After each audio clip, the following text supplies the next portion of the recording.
Hi, and welcome to the seventh Ukraine war presentation. Um, I'm Richard. My co-hosts are Aaron and Greg and Zach, and we're going to talk a little bit about the rules. Patty as well. So the first thing is that this is not an academic presentation. None of us are academics. We have some expertise that we may bring to this, but we're bringing it as lay experts. And that said, we're trying to give this as a secular presentation, trying not to be biased in favor of either side, although as the war progresses, that's getting increasingly difficult.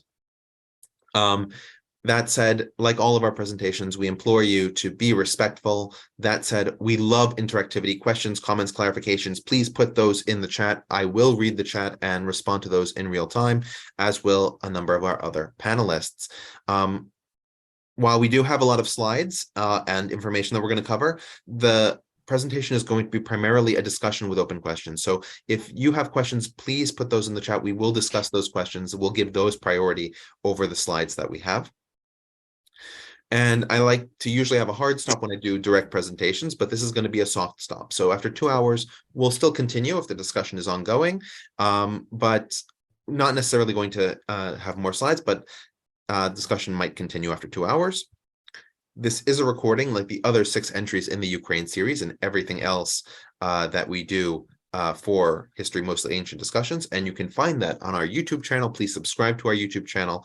Alternatively, to find more of our events, I would encourage you to go to our meetup, New York Museum Food and Travel. That's free to access, and you can see all of the events that we put on. And if you feel inspired by what you see, in order to support us financially, we really appreciate that. Zoom, Meetup, and YouTube are all premium subscriptions that we have in order to maintain this. So we appreciate PayPal donations, and we appreciate Buy Me a Coffee donations.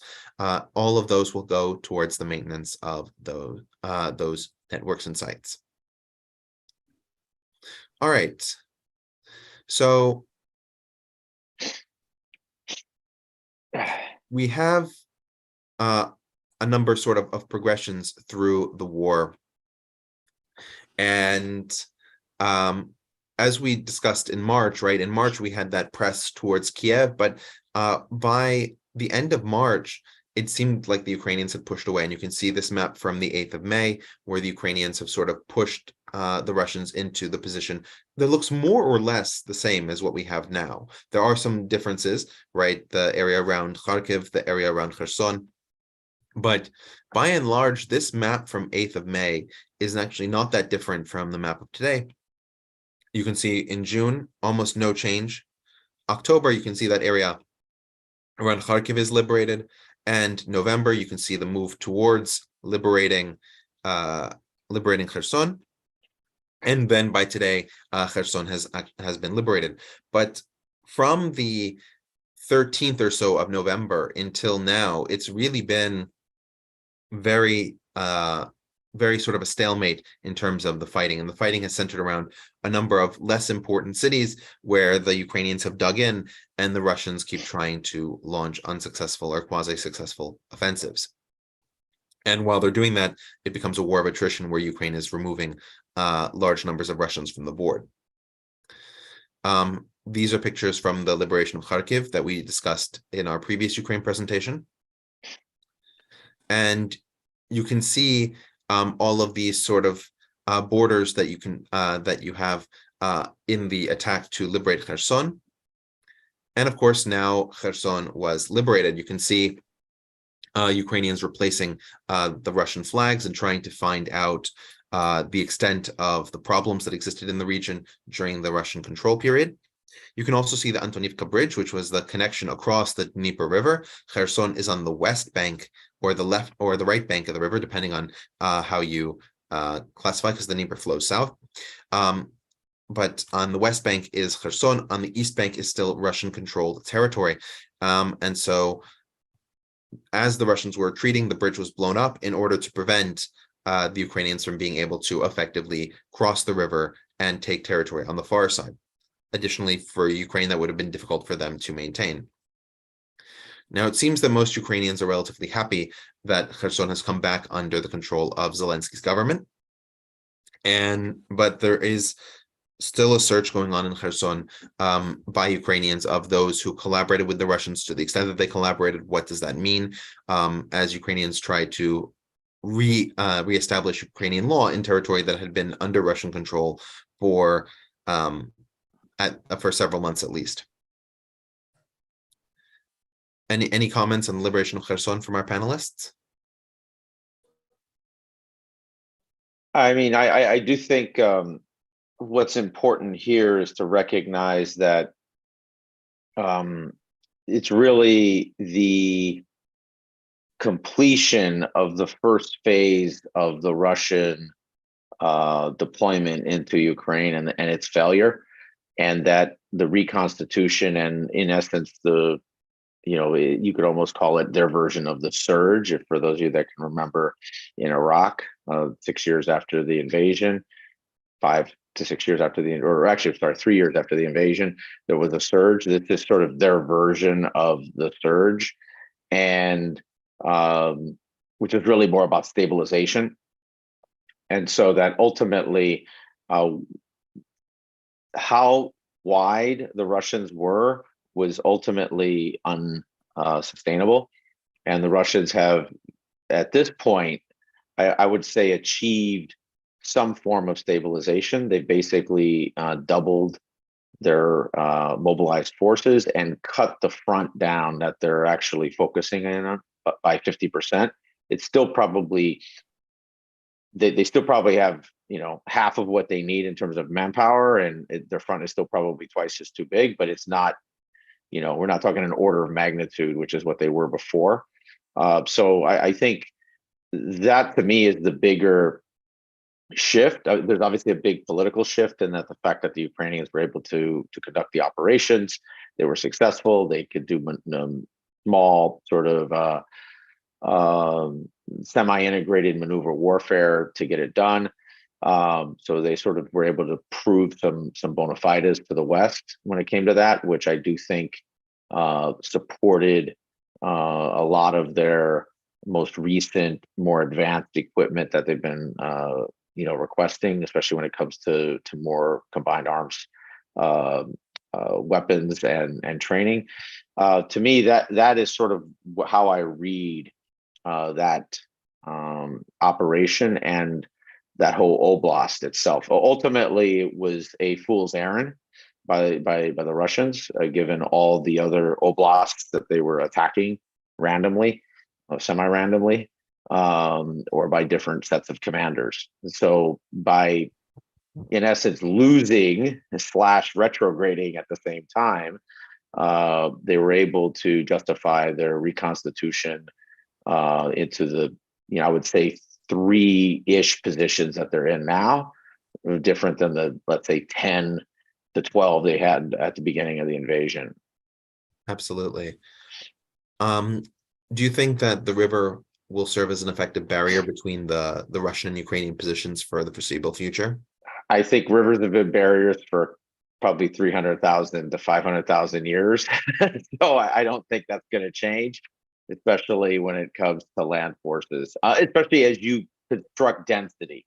I mean, that I think is the thing that we have to recognize. It's one thing when you have small units that can do cool and special things. Once you get to some density, these terrain features become sort of fundamental. They become the other enemy, or friend, foe, so it's a friend or foe type of relationship.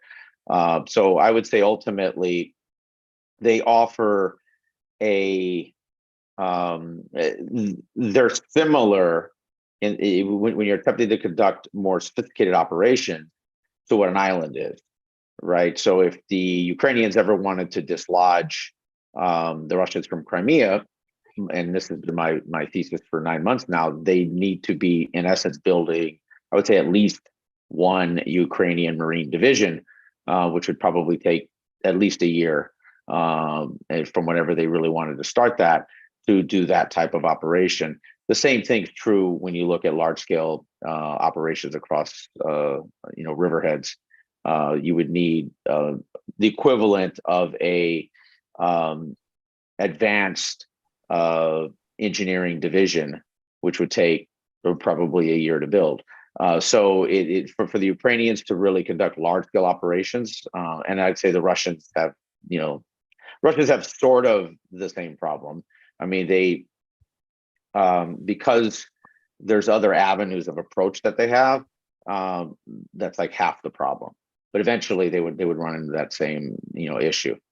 So I would view the river, especially given the magnitude of the river. This is their Mississippi. So if you look at the Mississippi campaign in the Civil War, for for 2.3 people who know what I'm talking about, it represents the same thing. Yeah, we actually had a question about what the width of the Dnieper River is at Kherson. It's about a mile wide. Yeah. So in order to ferry people across, you would need to create either a large scale bridge, or you'd need multiple embarkation sites.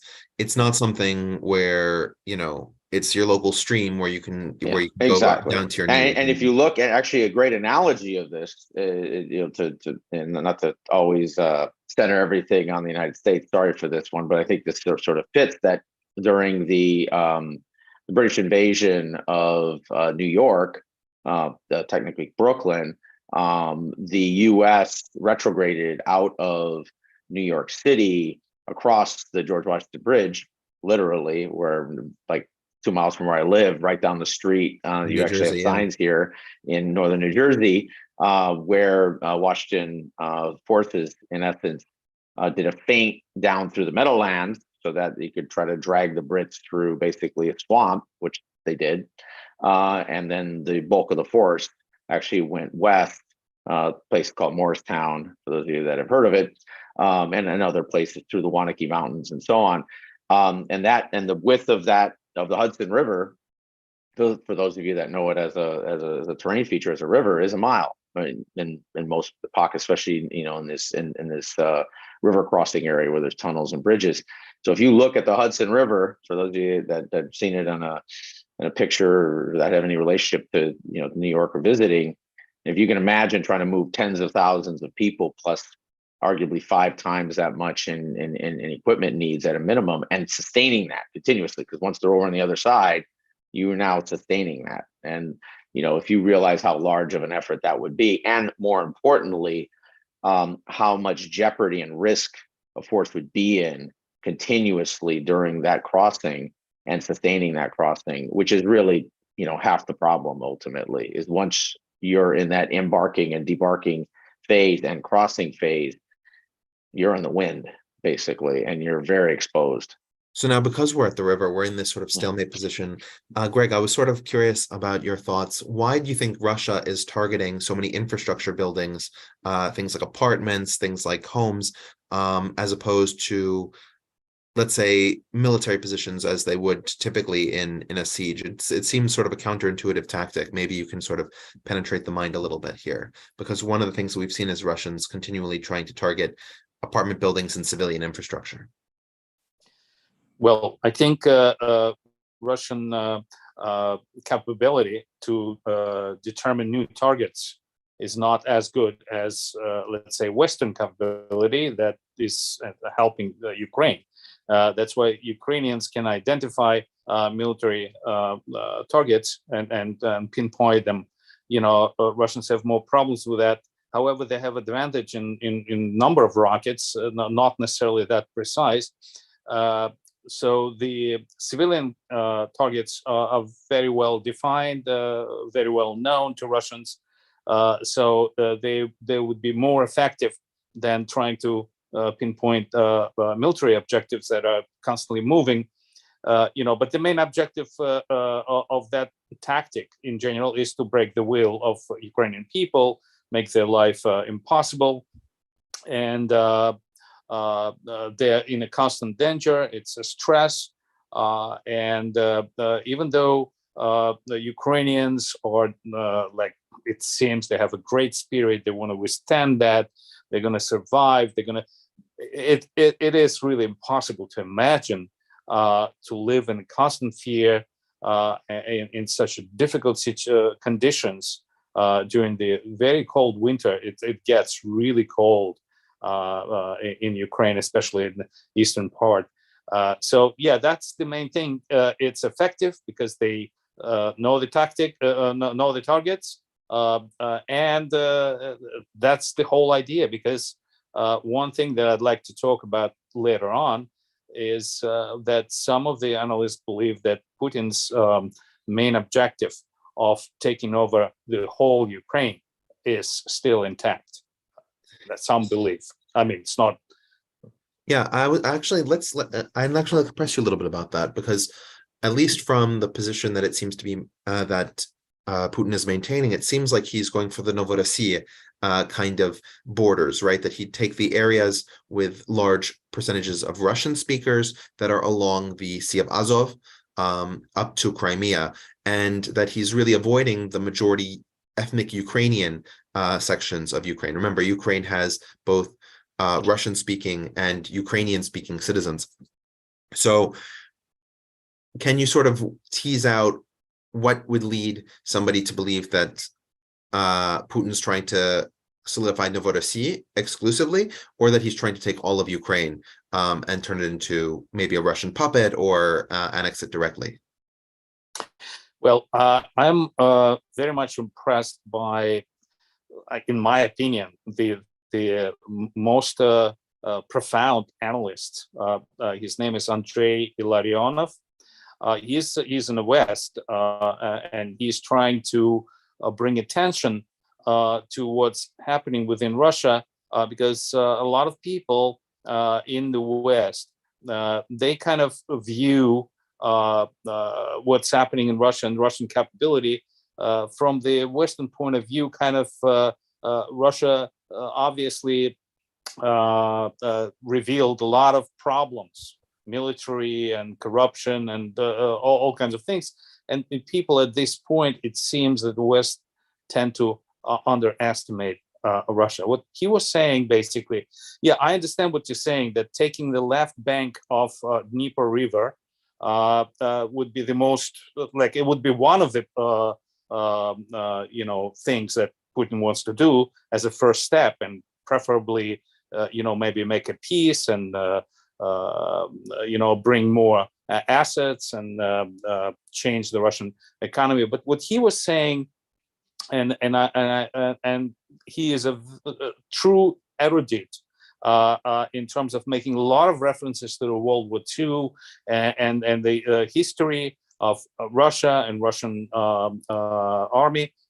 What he was saying basically is that Putin is dug his heels, and there could be a few stages, of course, and the first one would be taking the left bank of the Dnieper River, but he is effectively changing the Russian economy. He is gearing it for the long war to the military, state. So, and right now, Russians working like 24 hours a day. A lot of plants working 24 hours a day of producing military equipment, military ammunition, all this stuff. And even though he's buying all kinds of stuff right now from North Korea and from Iran, this is just to fill the gap until they replenish their capability. He's also having what they believe a rolling mobilization, because they announce partial mobilization, but the truth is it's just going. So they practically thinking about right now building maybe within a half a year, maybe within a year, maybe a 1.5 million army. And it is certainly within their capabilities, and to have overwhelming. Obviously, they don't have as much precision weapons. Maybe they're technologically behind. However, the quantity has to, tendency to become quantity. Quantity tends to become quality. Sometimes, it's kind of. So what he was saying basically is that the help that West providing for, and I'm talking about Europe and the United States combined, providing to Ukraine the help is very far from being sufficient to stand up. Putin is doing major military buildup right now, and some people don't take it seriously. enough. They understand they're doing, but they don't take in account, the possibilities. What he basically said that with all the inefficiencies of mobilization, he still probably managed to conscript and train about maybe 250, 300,000 per quarter, maybe a little more. So you can imagine how it could advance over a period of a year, let's say. Certainly So, economy is turned, and I was going to it's not say, going to allow. let's sort of pivot a little bit.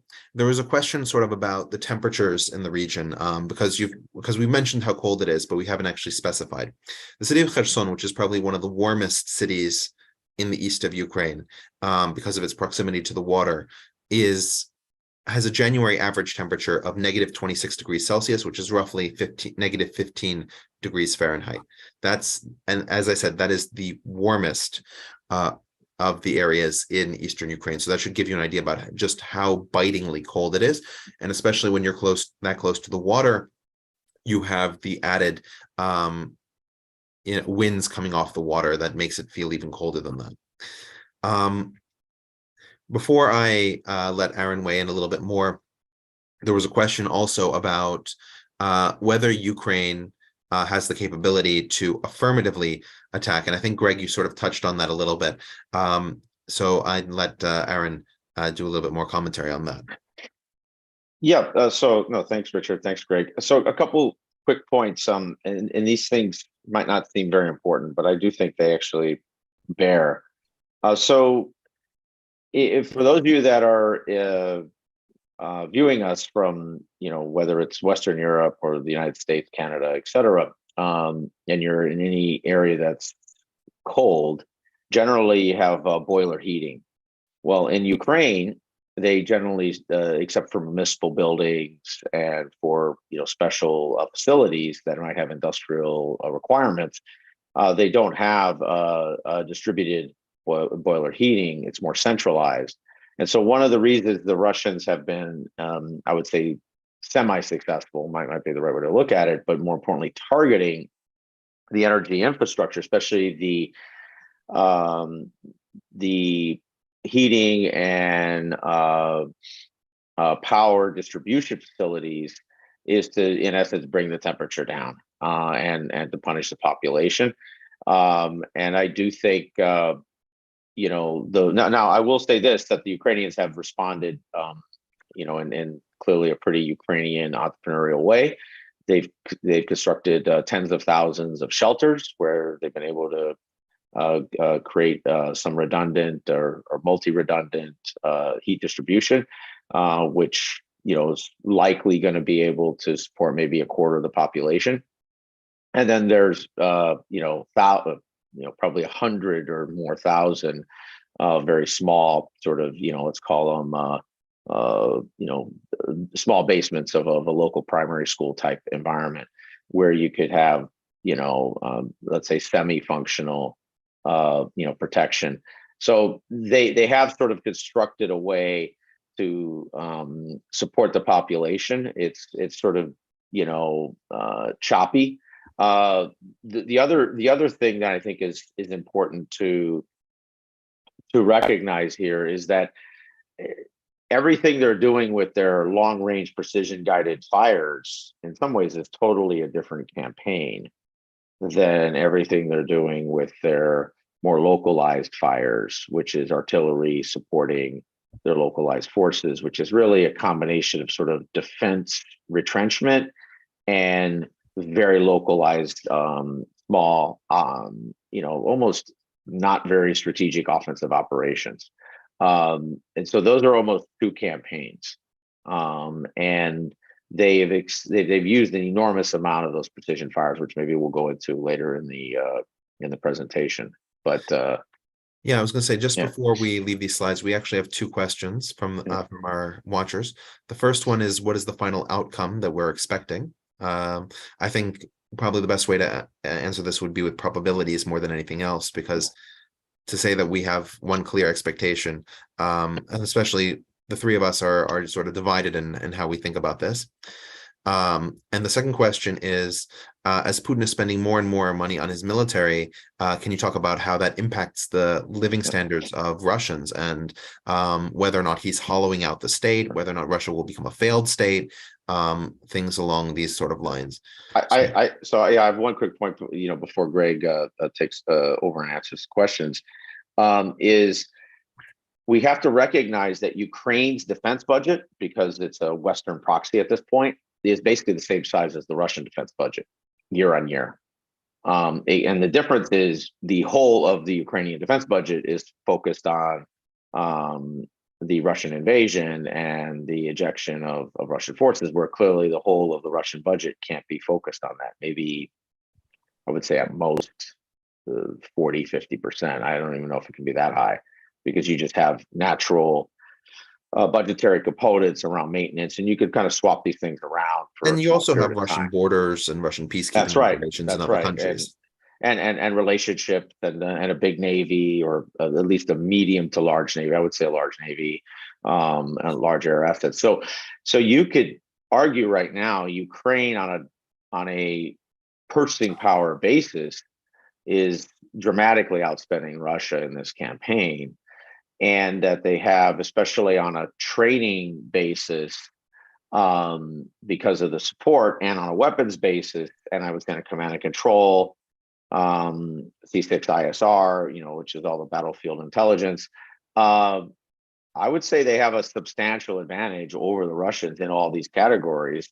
Now, Russia has some advantages when it comes to certain stocks, and the old sort of Stalin adage around quantity versus quantity, ish. I mean, I think that's a little overplayed. I think it always was a little overplayed, but especially now, because nobody's talking about 5 million Russians as a human wave coming into Ukraine.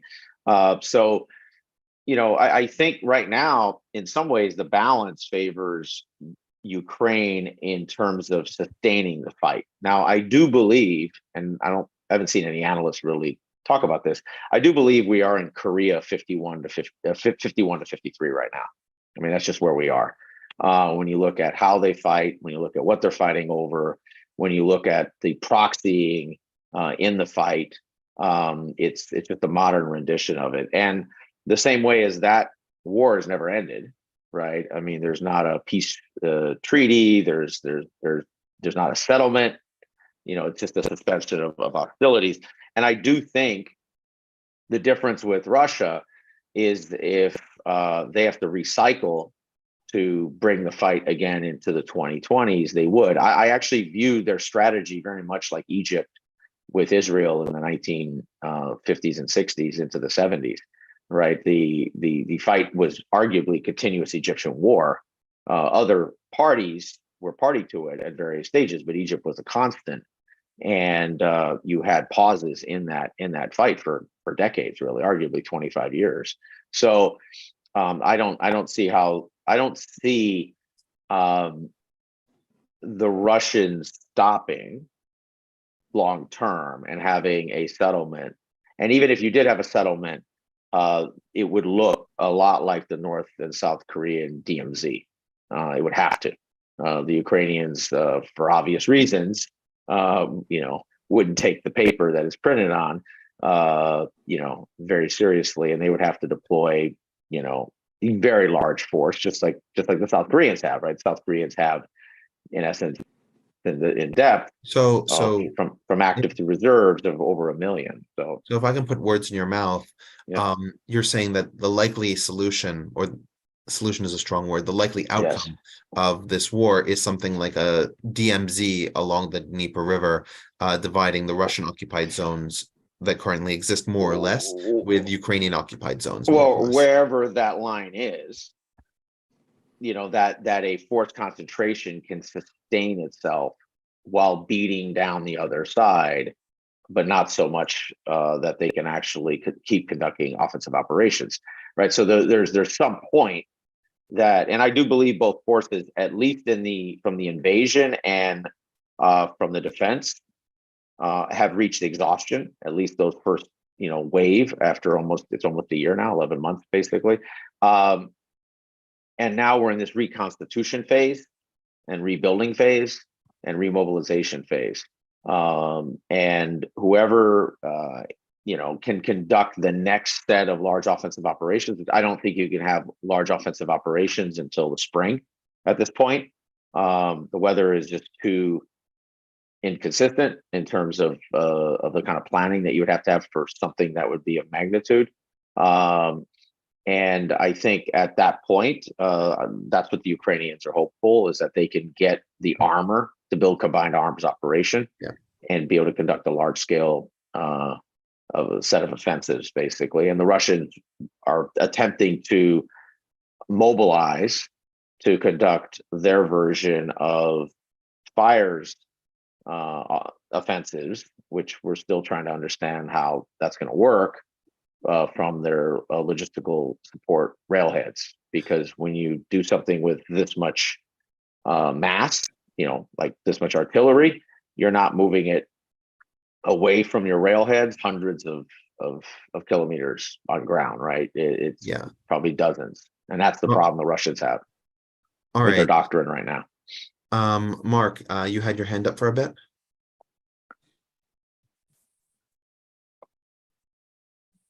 Oh, okay. All right. Can I? Go ahead, Greg. And also mention the situation of what's going on inside of Russia. Yes, that's probably going to be most of what I say. I just want to say that you think we have a different stance on this. I actually pretty much agree that the most likely outcome would be a Korean scenario. I said that the Putin's Putin idea of taking over all Ukraine still remains. It doesn't mean that he's necessarily going to be successful. So it seems to me that the Korean scenario seems to be very plausible. Well, with regards to Russian condition, I do listen to a lot of. There are some journalists in Russia that are in opposition, but still they report being very carefully walking the line. The most prominent, I would say, is Alexei Venediktov, who is running on YouTube and other parts. It's called Live Nail in translation.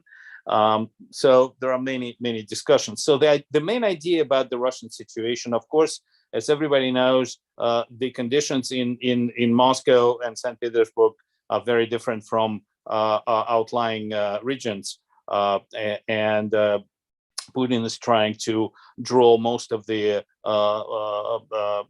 his soldiers from those outlying regions, trying to make sure that the main cities like Moscow and St. Petersburg are more stable, because that's where usually all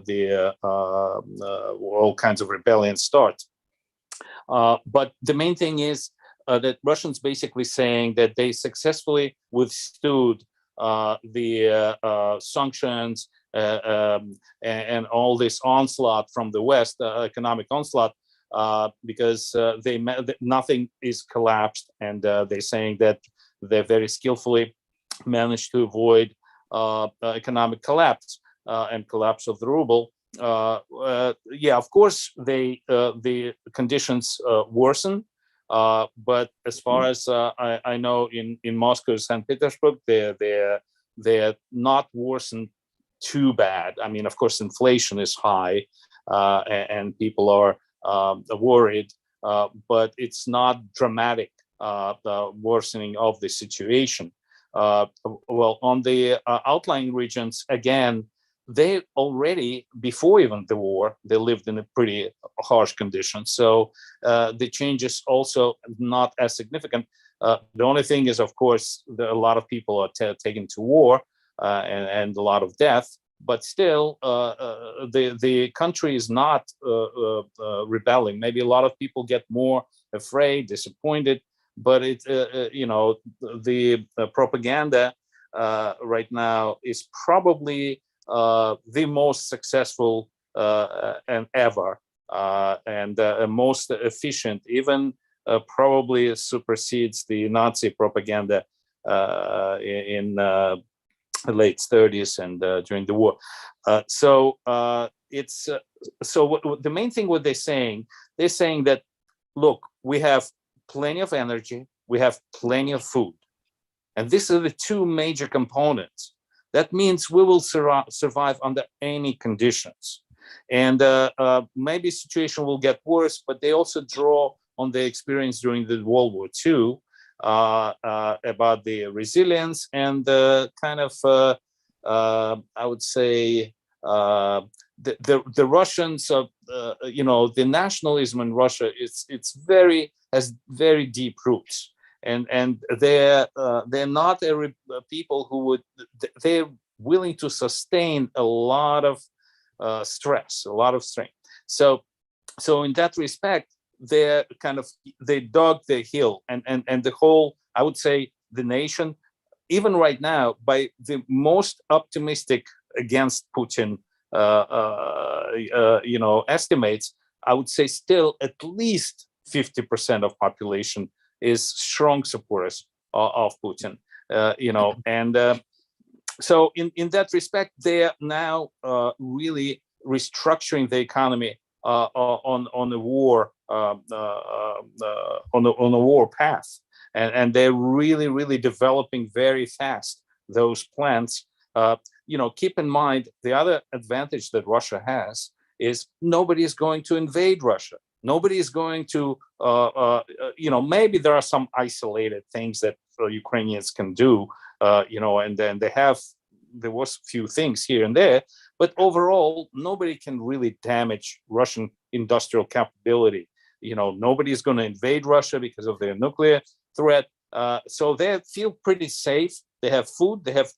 And they really hoping that the West will tire, because as we know, there have to be a political will. Like here in the United States, there is infighting between parties, and how long will they be willing to spend so much money on it? So they believe that they will outlast the Western help, and that's what really supports Ukraine. Ukraine would not be able to stand up to Russia, same way. Own. Absolutely, Mark. You wanted to add something? Yeah, sorry, I couldn't get in before. I couldn't unmute myself. It's a question comment. Richard, you had mentioned the temperature in Kherson being something like -25 C. Yeah. But that's kind of a normal thing. Right now, they're having a warm winter. Sure. Relatively speaking, it's warm, but people kept asking, what does really cold mean? Because really cold for the Sahara is like 75 degrees. So Fahrenheit. Yes. So what I just then okay, so that I have better context. But if you don't mind my just highlighting the need for cold weather, very cold weather, to make the ground freeze is essential for any offensive operations by the Ukrainians or the Russians. And even it's also not one climate, so to speak, because I just recently learned going through some of the history of it, when the Russians had taken Stalingrad and were moving west through eastern Ukraine, they were able to move much faster in the north towards Kharkiv because the ground was frozen, and they were bogged down in the south towards the Sea of Azov because they were bogged down in the mud. Absolutely. No, the possibility of using mechanized military improves if the ground is permafrost, right? If it's frozen solid. That said, that the big issue with the cold is not so much the military movement. The issue with the cold is the personal survival, as Aaron pointed out, with shared heating and other sorts of issues. We actually have a dissenting view that the situation probably won't look like the Korea War situation that we've discussed. And Michael, you want to talk a little bit about that?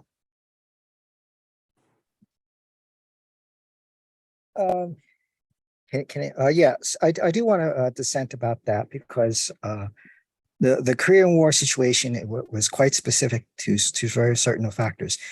First of all, in 51, all involved combatants did want a settlement but everyone knows, everyone who studied the war and the international implications knows that the reason that no one could come to a settlement in 52, that the war dragged on till 53, was Stalin. Sorry? No, keep going. Was that Stalin wanted the war continue because it was very good for his position. First of all, it was drawing a lot of Chinese troops, making his force the preeminent communist force. It was also drawing attention of the U.S. away from Europe and other situations. So that fact is that Stalin was heavily pushing for not to reach an agreement, and we can tell by the relationship of how the proximity of Stalin's death to the actual armistice, the Korean War. Oh, you're breaking up, only Michael. 8 months about that. Did you hear my comment about Stalin's death? Yes, Yes. and then you sort of went wonky. Yeah. Okay. Sorry. So Stalin. Well, let me just count. So Stalin's death was what allowed the settlement, which he had opposed. So first of all, second of all, we forget that in the Korean War, both the North laid claim to the South, and the South had laid claim to the North. Don't forget. So Lee Sung-mun was very, the reason why the South is not a signatory to the armistice agreement is because Lee Sung-mun wanted to continue the persecution of the war. In fact, he wanted to continue. He wanted to be he was one of those who were going to go all the way to the Yalu and conquer all of the North. So actually he was bypassed. In the settlement, the South is not a signatory to the armistice, and but he couldn't continue persecuting the war without the U.S. troops, which is my point I brought up also, is that the majority of combat troops in the southern side, in the Allied side, was U.S. combat troops. The U.S. was directly involved in persecuting the war. Again, it was still a proxy war. It still had its basis in the civil war on the side. Yeah. So there's a lot of different factors here that don't make Korea a good example to what will happen in the Ukraine. Although I'm not saying that they might not just make a divided settlement, but the road leading to a divided settlement is going to be much different than Korea. So I don't think we can look to Korea for a lot of examples. Thank you so much, Michael. Okay, Aaron. Yeah, I wasn't saying that the 4,000 steps between the 50 to 53 in Korea, the same 4,000 steps in Ukraine, is the fact that you're going to have a belligerent actor on the Russian side that doesn't have credibility or any need or requirement to have to reach a long-term peace treaty, and so consequently you can maintain an open conflict. And given the large scale of that border terrain, which is infinitely larger, literally an order of magnitude than the South and the North, with avenues of approach, that it would require a large scale DMZ that basically Ukraine would have to man with likely a near million person force, very long term, and that look and feel becomes in essence this open, non-settled, large-scale conflict, which is in some ways to Russia's benefit, because if presently NATO, EU, and most institutions in the world require non-open conflicts by state, large-scale open conflicts for states to ascend to those institutions. So it would force a rewriting of those organizations' rules to admit Ukraine, which would feed this larger sort of Russian irredentist revanchist narrative that it's all one great big Western cabal This was always the plan anyways, et cetera, et cetera. So that was really my use of the example. It wasn't that the steps between that occurred in Korea were the same ones in Ukraine, because they're absolutely not. And Michael made fantastic points about why it's the Korean conflict was and is such a unique conflict, actually. Yeah. All right. So Aaron prepared a number of slides about the situation going forward, and so he's going to lead us through those slides. Again, if you have questions, comments, clarifications, please put those in the chat. We had a question about the Crimea situation in 2014. We've discussed 2014 and the international reaction, and the Ukrainian internal issues with Euromaidan in some of the previous presentations. So we're going to skip over that. Can you do me a favor, Richard, real quick? Just do my credit slide, because I think that's important. Yeah, so I wanted to give, and it's not even complete, so I have another 5 or 10 names I want to add to this in the future. But so yeah, I'm giving credit to all kinds of different sources, which those of you that have burrowed yourself down the rabbit hole the last year will, I'm sure, recognize some of the content going forward. So thank you so much to all of these Sure. providers. All right, so walk us through. Yeah, I mean, this is one you might want to even go over yourself, which is, it's sort of the history from a geography history and or the chronology from a geography, history, and politics perspective, and how the conflict, in essence, has evolved from 2022, which is arguably a continuation of the 2014 conflict. I mean, that's how I really viewed it. Is it's just it's one continuous conflict with a massive hockey stick spike starting in 22, given the correlation of forces that the Russians have deployed, whether proxy forces in the tens of thousands in 2014, and including well over at least 10,000, probably more when you count all the logistic support, tens of thousands of Russians. And so the fact that they increased that order of magnitude, which is sort of where we are today, still means that this was a fairly significant conflict even then. And that really fundamentally, the Russians, I think, view this as sort of 3 conflicts. One's a political conflict, which is what Ukraine is and who they want to be and who the Russians want them to be. That's more of the irredentist, sort of like the greater Russia, more imperial view of it. The second is Crimea, for what it represents strategically. It fundamentally allows Russia to have the Black Sea as, in essence, a Russian lake, and gives them strategic dominance in the region. And to me, that has always been, going back, as we know from other presentations we've done, nearly 400 or 500 years, been fundamentally strategic, to Russia, or to what we call Russia. And then thirdly, you have this sort of a greater Russia or Russification minority, in Ukraine, and focusing on, in essence, giving them some agency, and that as the proxy force and the proxy war, which is along the large scale lines that we've been talking about, from north to south, from the Belarusian and Russian border all the way down to Crimea. And so I view this as sort of 3 levels of conflict, and the Russians are sort of organizing for all 3 of those. However ham-fisted they've been at various stages, they basically have designed, or have stumbled into the design of that over the last year, and especially over the last 8 to 10 years. Or maybe the fairer thing to say is they've evolved themselves into those 3 different strategies.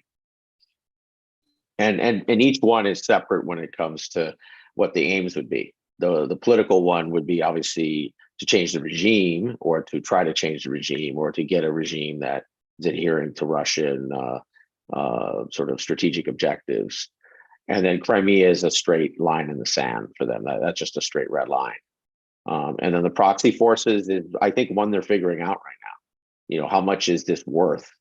And I think over the next year, you know, which is how I view. I don't see anything stopping this conflict in the next year, unless there's a radical escalation on the Russian side. I can only see that as the only aspect, either massive escalation or de-escalation on the Russian side. That's the only thing that I think changes the physics or the center of gravity of this whole conflict.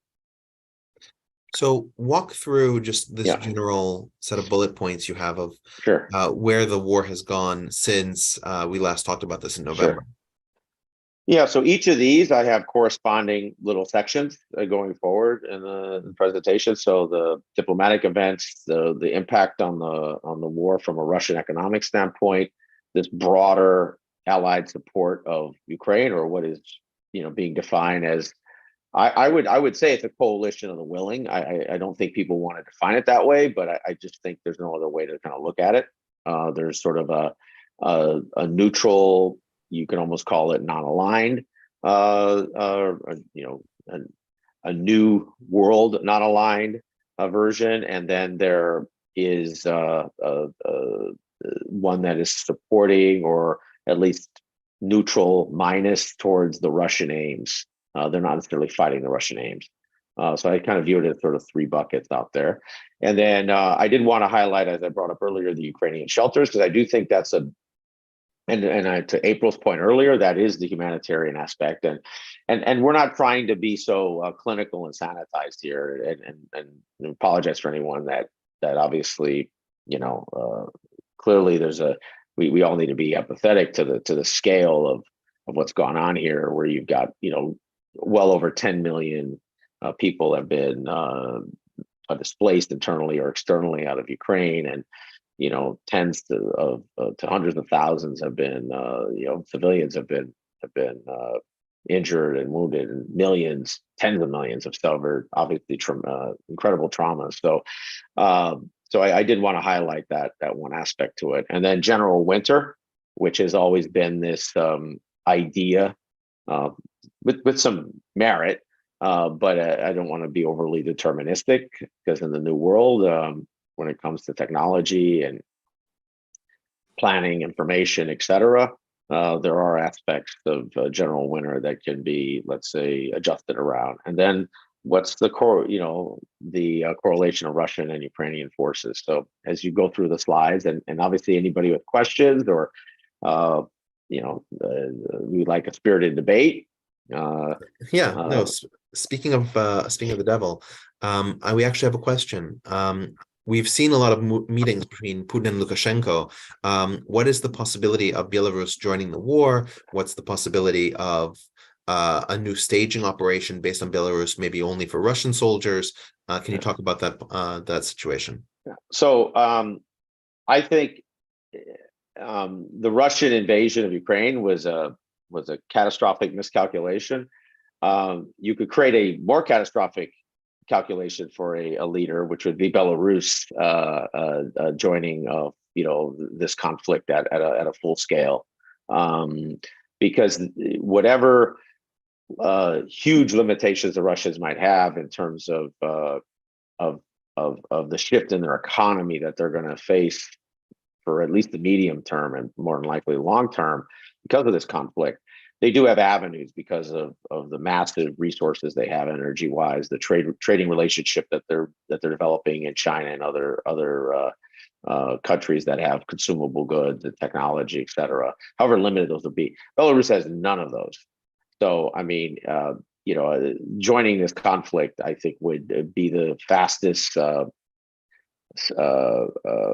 know, way for Lukashenko to lose his power. Well, and also for Belarus to become literally a near failed state. I mean, they would just, you know, you would drain the population out of there, you know, within a matter of years. The other thing is, I do believe that there is, at least within Russian command, let's just say a group that wants to at least use Belarus as a staging and or Ukrainian fixing strategy. So if they can fix Ukrainian forces on the north, because to do that, it's like you're not going to do a large DMZ, right? You're going to think of them as hubs, right? So the Ukrainians would have hubs of forces along natural avenues of approach that an invasion would take, and that would drain a certain percentage, 20% probably, and that is a real challenge, right? Because the Ukrainians have a mass that's fixing on Crimea, or let's say on the south, and then at least two masses in the east, maybe three at this point. And if you have to have two on the north, you start stretching yourself pretty thin, especially when it comes to logistics, and it comes to let's say the blend of experienced, professional NCO forces versus, newly constituted forces. So I do think if there is a logic to this, that's probably the most logical one, because it costs the Russians the least amount. It also allows potentially and it's really sort of the Russians are playing a game of chicken here, because I do think constructing bases close enough to the Ukrainian border will make them targets. If it's far enough away, I don't think the support from the West will be great in targeting those forces. I do believe this is the one exception, is if the Russians are launching anything from an air power standpoint or precision guided munitions, all the long range strikes, etc. I do think that is an evolution from a Western support standpoint. So so that would be the test from a Russian standpoint. So more than likely it's maintenance. It gives them a way to fix a percentage or see what the Ukrainian response is, right? Do the Ukrainians take the bait and fix large scale forces? Now, when you're talking about the need for an invasion from the north, I mean, the Russians have not been able to prove they can effectively conduct offensive operations from the east, and that's where all the railheads are. That's where the correlation of forces are.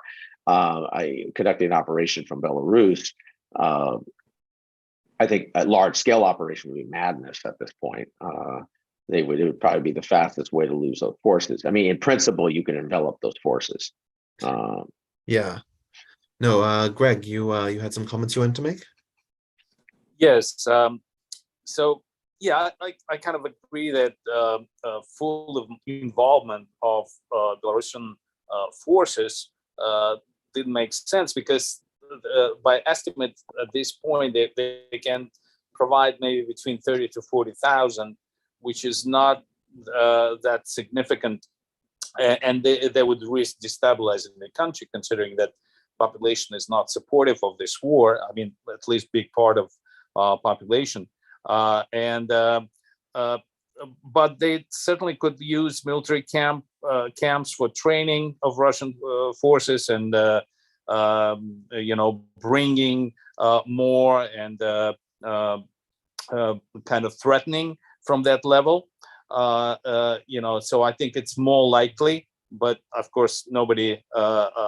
So it seems unlikely the full involvement of the Belarusian force. But I also want to say that when I listened to this analyst Andrei Ilarionov, he proposed a possible scenario. Not that he knows anything, not that it's necessarily going to happen, but he's basically saying that the main pain of Russia is the supply of the Western weapons. And it would be logical to target the line of the supply. And he said that it is possible that from Belarus, they could have an attack on Lviv, because that's the main kind of area through which most of the weapons are brought from Poland. Of course, there is another one from the Romania, and that's another scenario. I mean, this is just a kind of speculations, but it seems logical that if he could destabilize the supply of weapons, that would have a major effect on the war. So it's just an interesting thought, I believe. All right, so Aaron, walk us through what's going on here in terms of the diplomatic developments. Yeah, so in December, there was and the French have sort of, I think, done this, and the Germans obviously too, or through the French, and some of the other Western states Western European states that have been, let's just say, the most neutral in their support of Ukraine. It doesn't mean that they don't have some support for Ukraine, but they're not full kinetic supporters of Ukraine. There was another sort of wave of attempts to have UN, French, a little bit of German, sort of blended together in the Vitamix, to attempt to have some type of active conversation. Of course, the Ukrainians aren't involved in this, which is problematic, because the relationships that the French have with the Ukrainians are extremely weak, and I think the U.S. has its sure we'll talk hat on, and that's it really. But I would say that things like the EU price cap on Russian oil, it's sort of a strange approach, because you're basically punishing European citizens at this point going into the winter, and especially and I do think this is sort of their bet, which is that they have enough stocks or they think they have enough stocks of energy in Europe that they can afford a certain number of sort of sanctions on Russian energy, and they're trying to calibrate those two. It's sort of like a guessing game they have. I guess we'll see by the spring. I think the concept of the price cap, I think the value of the price cap is insurance, that it's going to make it's basically impossible to insure a Russian oil freighter at this point. I can't imagine. I'd like to meet the executives of the insurance company willing to sign that deal and see what their shareholders have to say about it, right? And so I think that's the effective benefit of the price cap, but we'll see how OPEC responds to it, right? Because typically OPEC has always OPEC has a set of its own prerogatives and interests, and they tend to not look kindly. And what we have to realize is Russia is a member of OPEC Plus. And this gets into the weeds, but good old fashioned OPEC is going to be careful about what the implications of this is.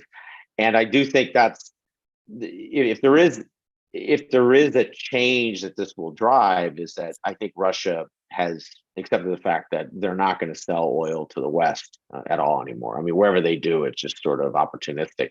Their focus is going to be the Indian market's exploding for them. I mean, it's gone up almost an order of magnitude. I would say within a year, 2 max, Russia will be the dominant oil provider to India. And then I think the Chinese are going to be, the Chinese have a whole bunch of different relationships across the Gulf and all the way through Venezuela, everywhere else. So I think the Russians are looking to get as much market share as they can there. And then I would say Southeast Asia is the new hot market for them too. So I think their focus is completely on Asia, and to a lesser degree, let's say Africa and sort of opportunistic selling in the global South. I do think. Go ahead, please. Go ahead, Greg. No. No, you got a point there, Greg. Oh, okay. No, he was just turning on his camera. Yeah. Oh, okay. And then I do think something that is very important is that we don't really discuss what Ukraine's position is, which Ukraine is not going to negotiate over annexed territories. That is something, especially while there's active operations and there aren't any large-scale stalemates that have been sustained through multiple offensive attempts, right? So, and I don't see that happening for at least a year. I mean, in essence, until the West exhausts enough of its production capacity that it's willing to give to Ukraine, which could be very long time, years.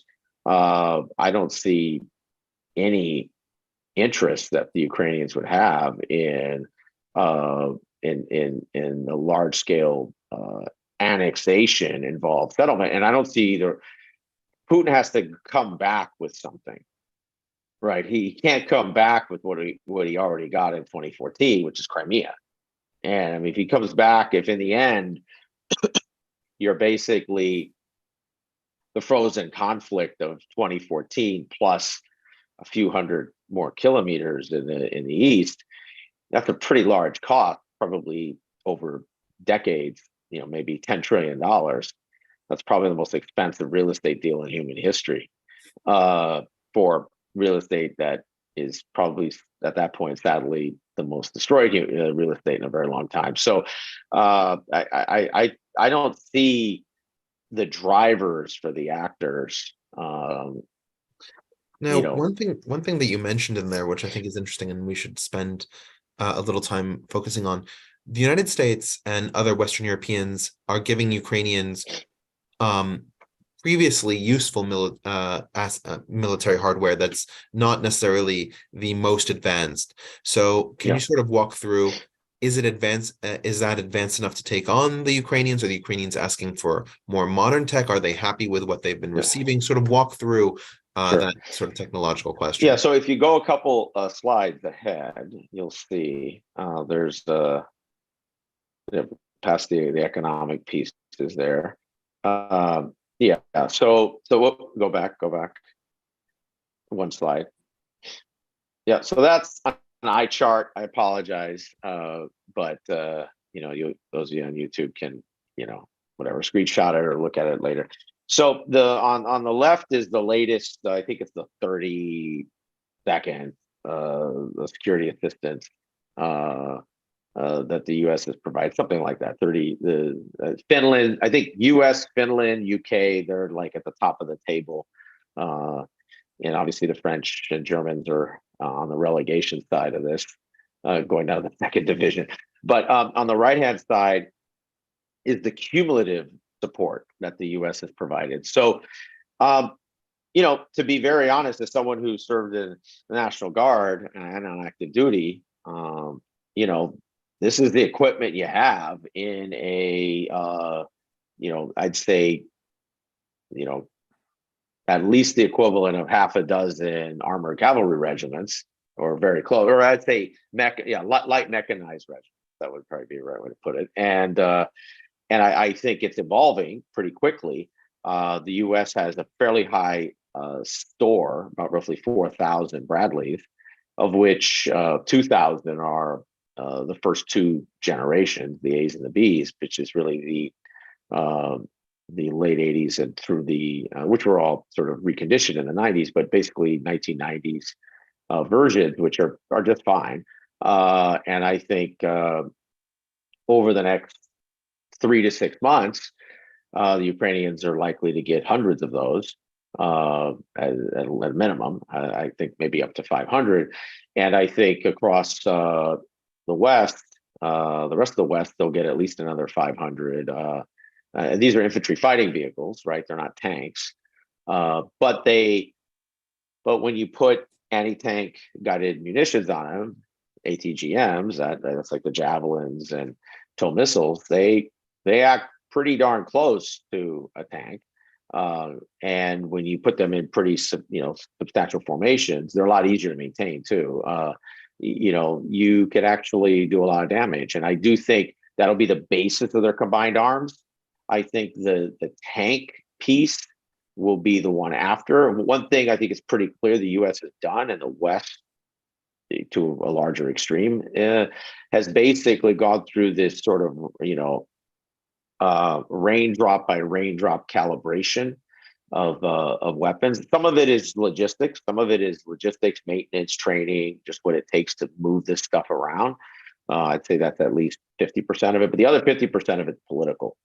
It's which I do think in some ways is trading Ukrainian losses. I don't buy this 100%, but I buy it maybe a third. It's trading Ukrainian, manpower losses for decisiveness, because I think the Ukrainians with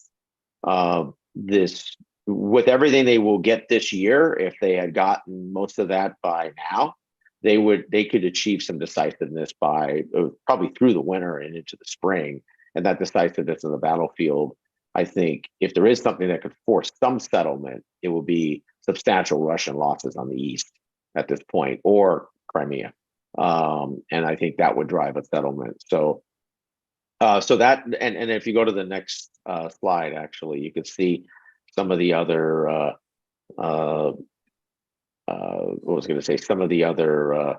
now the Germans are German about the whole thing, right? They enormous amounts of announcements, huge messaging campaign, everything put into plan.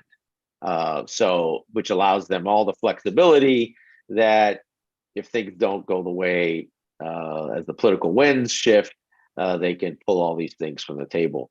I do think two pieces that haven't gotten a huge, one piece has gotten a lot of attention, which is Patriots. Given the large scale fires that the Russians have launched, nearly, I would say, the Ukrainians claim 5,000. Visual evidence is 1,000 plus. Let's cut it in between. So let's say 3,000 precision guided munitions the Russians have sent or fired at the Ukrainians. Moving as many air defense assets is, I think, paramount. And I do think that's a critical phase. I think the Patriots make a huge difference, and a whole bunch of other systems like that. I think the piece that hasn't gotten a lot of attention are the JDAMs, which is a joint directed munition. Basically, it takes a dumb bomb and adds fins, a simple guidance system, and then integrates it into GPS. Now, given how effective the Ukrainians are, arguably the greatest real-time in-war tech adaptive hackers in history, I would give them that credit right now. I think that's they're at the top of the food chain for this, because you give them X and they turn it into Y times Z in a matter of days and weeks. That if they take these JDAM kits and start adapting them, this gives them a very powerful tool. The way they use drones, the way they'll leverage their aircraft, kind of almost in these little tactical bursts. And I think that's that'll make a very big difference. And the U.S. I know has in the process of sending thousands of these kits, and then they're going to be able to adapt these kits with a lot of off-the-shelf stuff. All right, Greg, do you have a comment? Yes. So I just want to play a little bit of a devil's advocate. There is a lot of advertising how much equipment and help is given to Ukraine, but here's some of the reactions to this from Ukrainian side. Their infrastructure, the whole country infrastructure, estimated to be destroyed about 50 to 60% already. They're saying that as far as the air defense, it's too little, too late. So they're providing Patriot, they're just planned, but that's exactly what they needed. It should have been really 100% agreed. Right there, and they keep being destroyed right now. Infrastructure is being another few months. If they're not going to increase, it's going to be destroyed almost completely. Well, so Greg, the only point I would make, so the only point I would make to this is that I 100% agree with you. I think it is, a travesty that the West didn't support the air defenses of Ukraine, especially once the Russians started large-scale, precision guided munition, which was in the first month. With that being said, and this is not, this doesn't help anybody in the civilian world in Ukraine and the suffering they're going through. but the Ukrainian ability to protect its forces, which is its largest, I mean, it is their center of gravity, basically, will give them the ability to continue the fight. And it's been pretty clear that the Russians, outside of some opportunistic attacks, have struggled to strike any significant Ukrainian targets with long-range fires, with precision-guided munitions, especially in the last, let's say, 3+ All right. months. So I think Yeah, but you're that's talking about military. I'm yes, talking about absolutely. civilian and I get also that. industrial. You see, that it's Yeah. very important for the Ukrainians to develop their industrial base to sustain this war. Totally agree. Besides, help that these are being targeted. So there is not enough protection. There is also complaints that some of the equipment is not was not built to withstand the cold, that they're Yep. breaking up because of the cold. So there is a Absolutely. lot. That's one thing. Just one more thing I wanted to bring.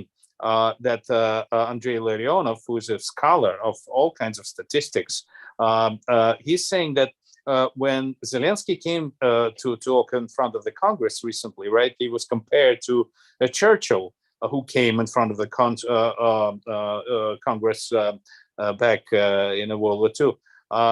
And he said that the United States provided help, financial and military help, to Britain at the time, estimated to just to give you a comparison, estimated to be in the current dollars about $40 billion every month.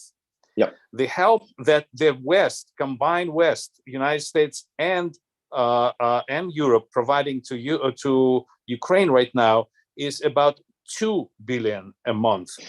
So it's 20 times less. He's saying that industry-wise, in terms of GDP, the Germany at the time of the attack on the Britain had, with all the European territories, were about 3.5 times bigger than the industrial base of Britain, while Russian industrial base is 20 times bigger than Ukraine. These are the two things that he is saying that gives you in perspective. We all talk about all this help that they're providing. It's a great weaponry, great things. But in terms of just simple statistics, it's 20 times less than Britain, and the industrial base is much weaker. The comparison. So just putting in perspective. I thought it was So we have another question, and I think it's a sort of an interesting question to pivot with. There's the attempted accession of Sweden and Finland to NATO as a result of the Russian invasion, and there's the current jockeying by Turkey to prevent that accession or to condition that accession. Do our panelists want to talk a little bit about that process? How much leverage does Turkey really have in this situation? There's the contemplation of selling F-16s to Turkey by the United States, as opposed in order to bridge this impasse. Just sort of walk through the various stages of. So look, Turkey has a strong hand right now, but they run the risk of overplaying it. So at the end of the day, Sweden and Finland will be in NATO, however many steps it takes. The physics are on the side, the political physics are on the side of that happening. And so it's a question of what does Turkey get out of the deal.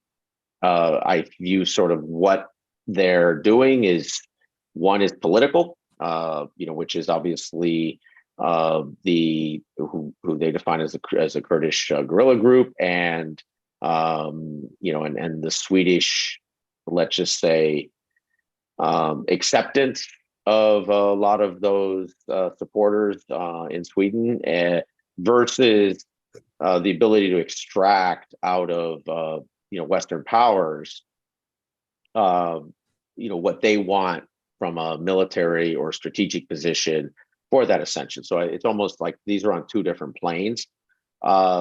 One is Turkey v. Sweden. I believe somebody has to step in. I'm sort of surprised. I am and I'm not. That there hasn't been, let's just say, a a special group put together of substantial diplomats in the West to sort of work that deal between Sweden and Turkey. Just keep working it until you can, and then that's sort of that's independent of the sort of deal that Turkey's going to get, which is getting rid of any sanctions, getting let's say last generation technology. I think if there is an opportunity for a swap, I think it's a great opportunity for the West to get the S-400s out of Turkey. I think that's a big deal. So I think you could almost upgrade what the what Turkey wants. So you could horse trade those S-400s and Sweden and Finnish ascension into NATO for a much longer term deal for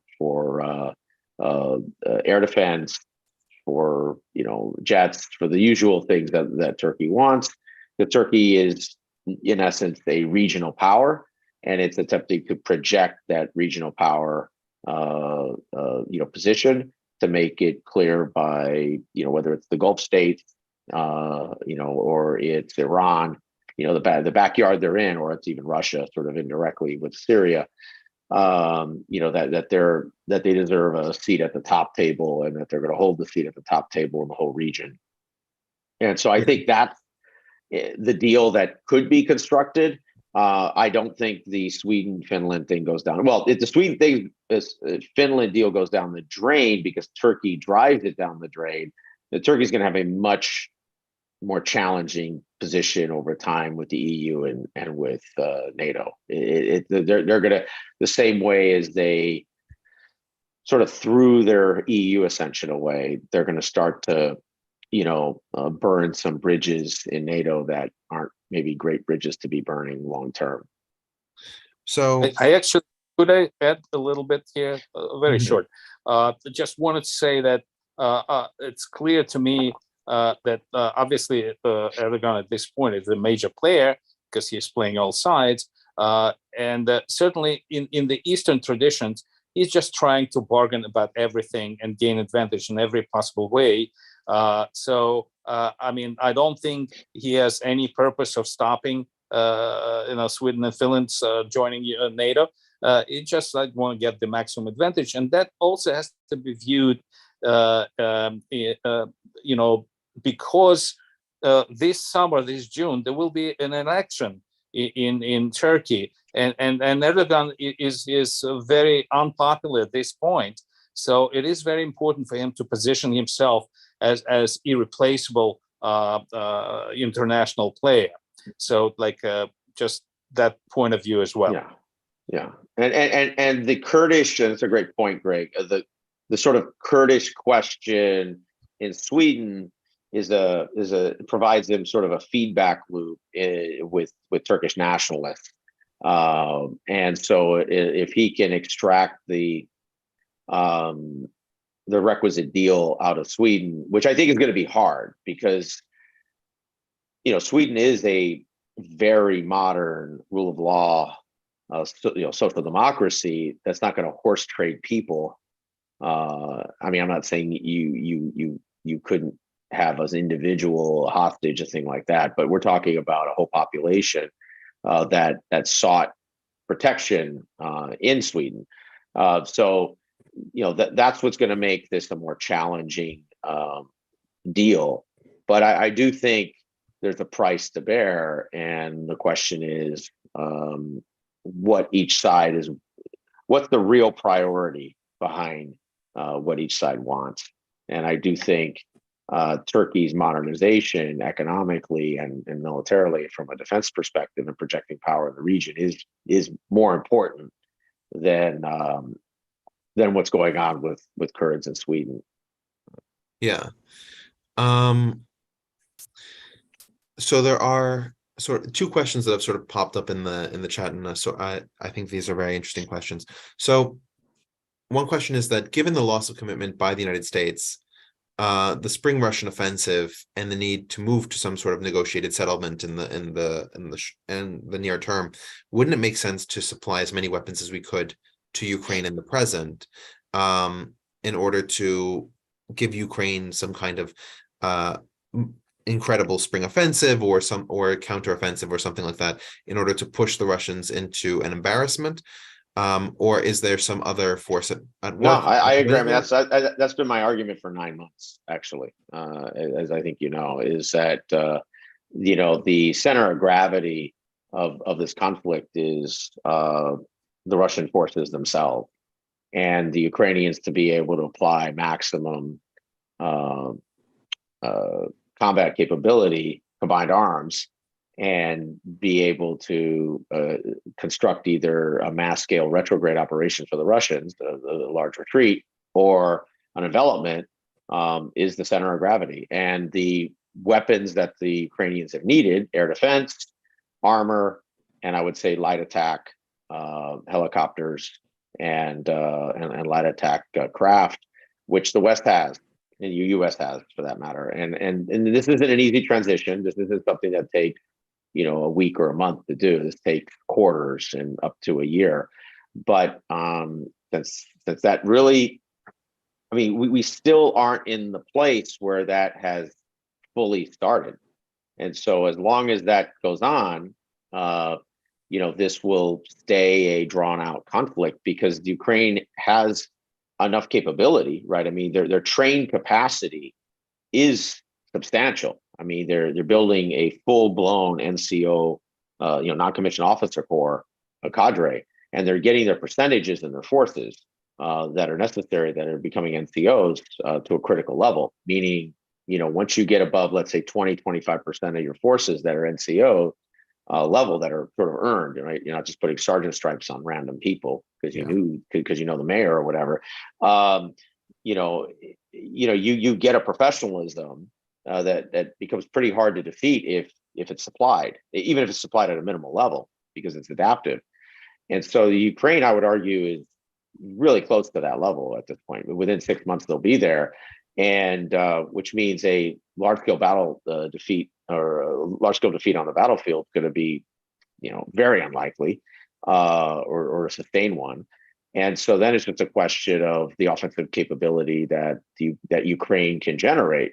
And that's always been this sort of larger question. And that's where the West is divided. Well, I would say it's in sort of 3 buckets.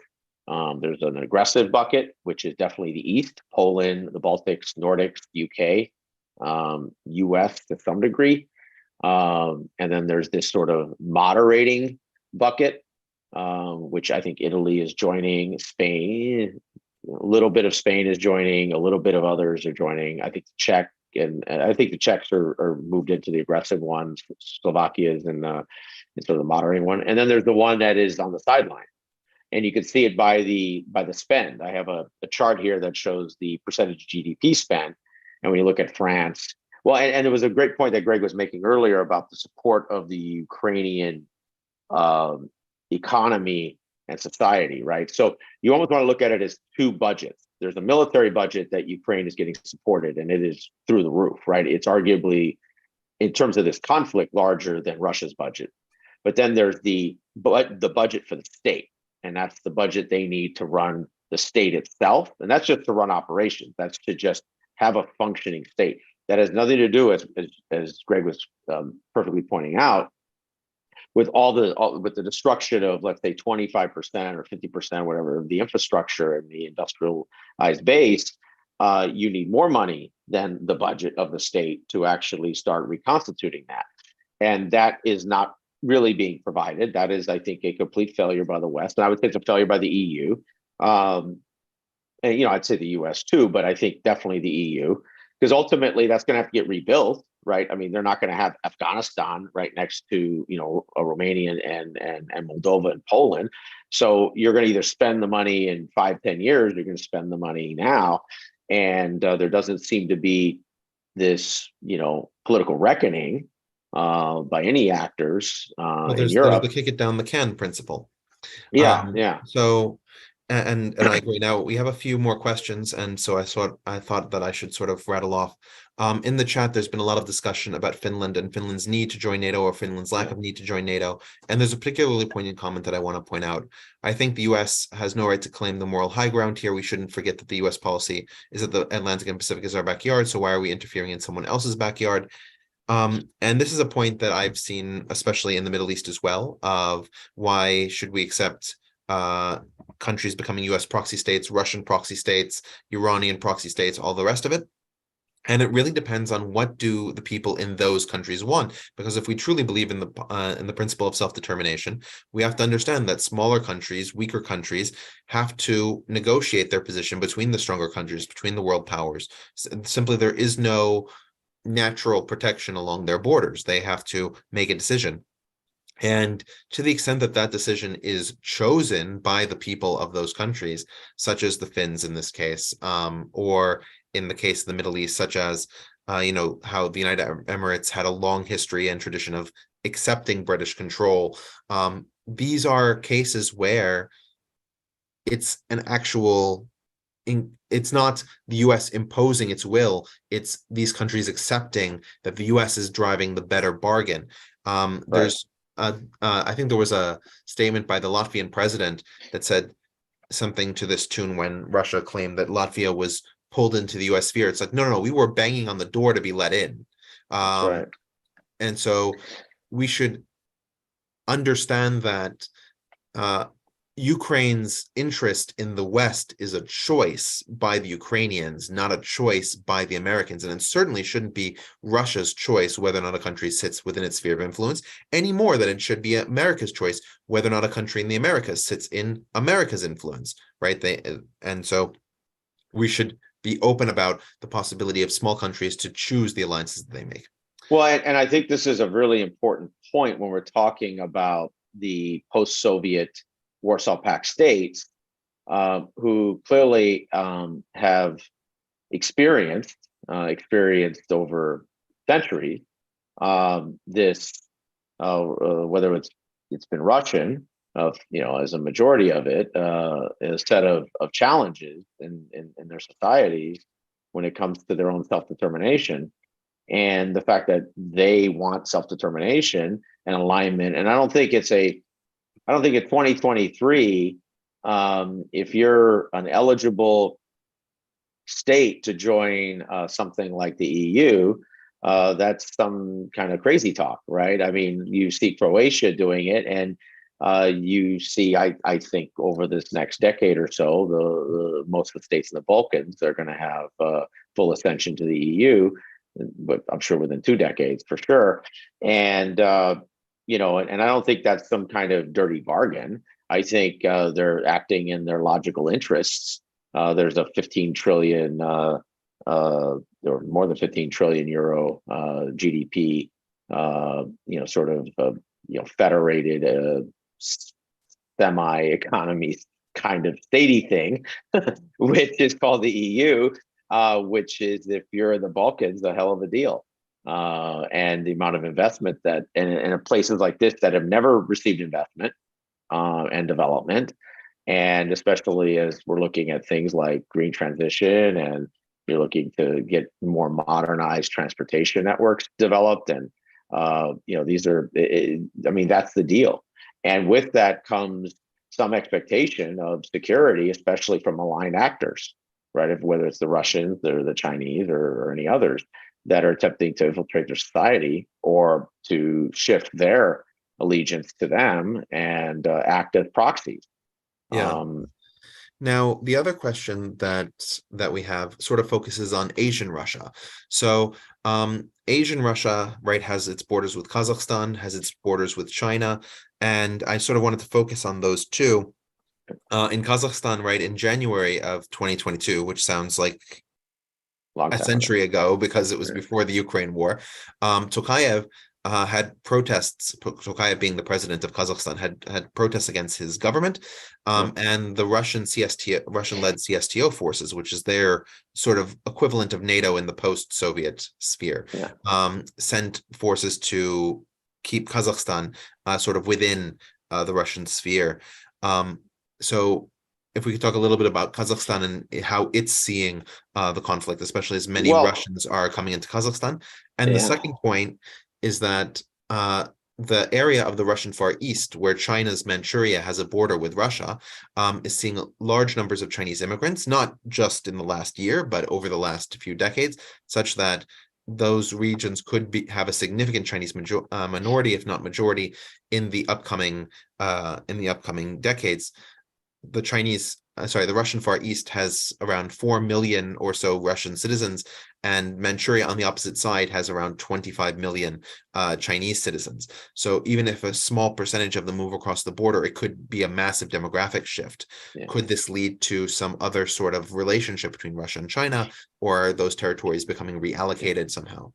Yeah, I want to pick up quickly, and I'll give it to Greg on Kazakhstan and Central Sorry, Asia and also as a whole. Mongolia. That Mongolia is Yep. now sandwiched between a And warring is power and that an there's economic been over a giant. million just IT workers that have left Russia in the last year, and that is a brain drain, especially when it's coupled with the things they need from an economic perspective. And these people tend to be, on average, paid about 5 times more than average, let's say professional like work, or let's say semi-professional work, so maybe 2 or 3 times more than the professional work. So that's a dent in the tax base and wealth base and so on. Plus the capability of Russia to have a technological advantage, and a decent percentage have moved to places like Kazakhstan, Georgia, etc. So there is a shift, I would say, in the populations, the kind of people that are moving around. And I think countries like Kazakhstan are recognizing that being on the Russian side of this deal is not likely to look like a great deal, because Russia doesn't seem to offer deal sweeteners typically. For those of you that follow what that means, they tend to actually have deal sours, as my friend called it, and I think that's a challenge for Russia in that region. And it ultimately comes back to respect and dignity of people in that region that Russia has. They don't see them consistently as actors that they should have strategic relationships with. And I think Kazakhstan is made pretty clear the last year, including being on the stage when Putin's on the stage, that they aren't friendly to this conflict. They think this conflict's a bad idea. They're acting a lot more like Turkey.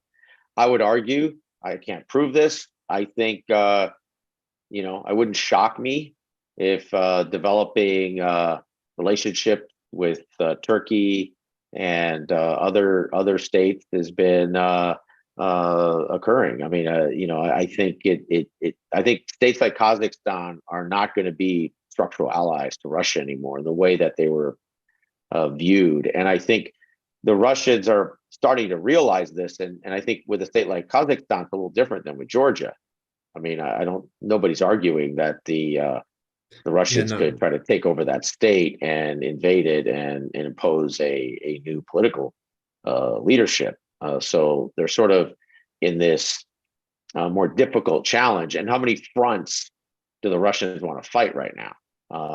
And what's the return on investment in those fronts? No, but I would say that there's also a fundamental distinction between Kazakhstan and Georgia in that from the moment of the Rose Revolution, Georgia has been profoundly Western in its outlook and has been oriented towards NATO, United States. That has been the goal of the Georgian government and the majority of the ethnic Georgian people. But Kazakhstan is a country that is 40% ethnic Russian, is a country that has historically maintained very strong relations with both Russia and with China. They're very much not, because of Belt and Road Initiative, they're very much not in the interest of looking for the United States to provide direct. Absolutely. So their move away from Russia is a very different signal, I think, to Russians than Georgia, because there's no pull factor. It's only push factors. But don't underestimate that when you get, let's say, even 50 or 100,000 Russians in the last year who all are by Russian standards, at least upper middle class, if not upper middle class, young, that which by Kazakhstan standards of living, they make, you know, orders of magnitude more money coming into that society, having impact on the socioeconomic system. Yeah, So go ahead, Greg. could I also Yeah, of add, course, Greg. so as far as Kazakhstan, yeah, by the way, part of the Russian migration of those professionals are going to Kazakhstan. But the most important event that where Kazakhstan showed its hand was this fall, when there was this, it's like, you know, the West has like 7 or 20, you know, this gathering of the countries. The other side also has its own, and which China participated, Kazakhstan, and all of those friendly nations to Russia. And in that particular saying, it was pretty shocking event when Tokayev openly, you know, defied Putin and basically said that that Kazakhstan doesn't recognize Crimea and Donbas. This was pretty shocking, and it was right up in Putin's face, you know, right there. And it shows that Kazakhstan is now they're certainly relying on China in this point. You know, they feel confident enough that you know, they could be independent of Russia right now and not being afraid, because they already, I believe, have a protection of China, and considering what Russia is going through. So that was very, very indicative of where they're moving. I also just want to mention that there is a conflict developing right now in Karabakh. You know, I don't know if you want to talk about that. Also shows that the Russians cannot, you know, fulfill its peacekeeping forces purpose there. Yeah, and Turkey certainly interfering there. That's right. I was going to say that's absolutely something we should talk about. So let's just finish up the China piece, and then we'll go to Nagorno-Karabakh. And with regards to China, I just wanted to add on the border, like you pointed, Richard, very correctly, that this process has been going on for quite a while. And I think that China has a policy of having demographic changes. Right now, there are, first of all, there are a lot of joint ventures in Siberia with Chinese. There are a lot of mixed marriages, because Russian women, especially now when there are a lack of men, you know, really choosing to marry Chinese businessmen who moving in and becoming, having this status in Russia right now, even still being a Chinese. So a lot of this going on. And also many analysts that I hear see that the weakening of Russia as a result of this war, no matter how it's going to end, is really going to lead to Russia effectively become a satellite state of China. Yeah, no, that's definitely something worth considering. Yeah, if we one of the questions that actually just came in, and we'll pivot to Nagorno-Karabakh after that, is Russia is one of the largest exporters of diamonds. Can we talk a little bit about how the diamond market has been affected by Russia being effectively sanctioned out of it, and has that changed the situation in Siberia in terms of all these mines that are in operation? I mean, the thing we have to realize with the diamond market, even though there's been a fantastic job by retail diamond, you know, diamond makers the last 80 years, and making people believe that majority of diamonds are what people wear. The majority of what diamonds are used for are industrial processes. And so it's only the finest grade diamonds that are used, you know, in the diamond reserve mines for what we ultimately see from a retail perspective. So, look, that you know, diamonds are a critical resource for an enormous amount of industrial processes, especially anything, basically anything to do with light, right? So anything to do with photonics, anything to do with lasers, anything to do with you know, extremely sensitive you know, tolerance processes. So that's going to just be another frictional point. I don't, these sort of more custom secondary commodity markets. I think those ones are going to be a little more challenging to restrict than something like natural gas and oil and large scale. So it'll likely fall more into that grain. Won't be quite as open as the grain market, but it'll be a lot closer to that, just given its criticality. And also the largest customer in the world is China. So that market's not going to get impacted at all there. I think the secondary markets are just going to get more expensive. And that's going to put it, and especially as we're in our global kind of recession thing, which is going to bring down demand anyway. So it's going to put a premium on having a justifiable business case to buy more. So I think where it will impact, to be honest, is that when the cost of your maintenance cycle on industrial equipment becomes more expensive than the new equipment, then you buy the new equipment.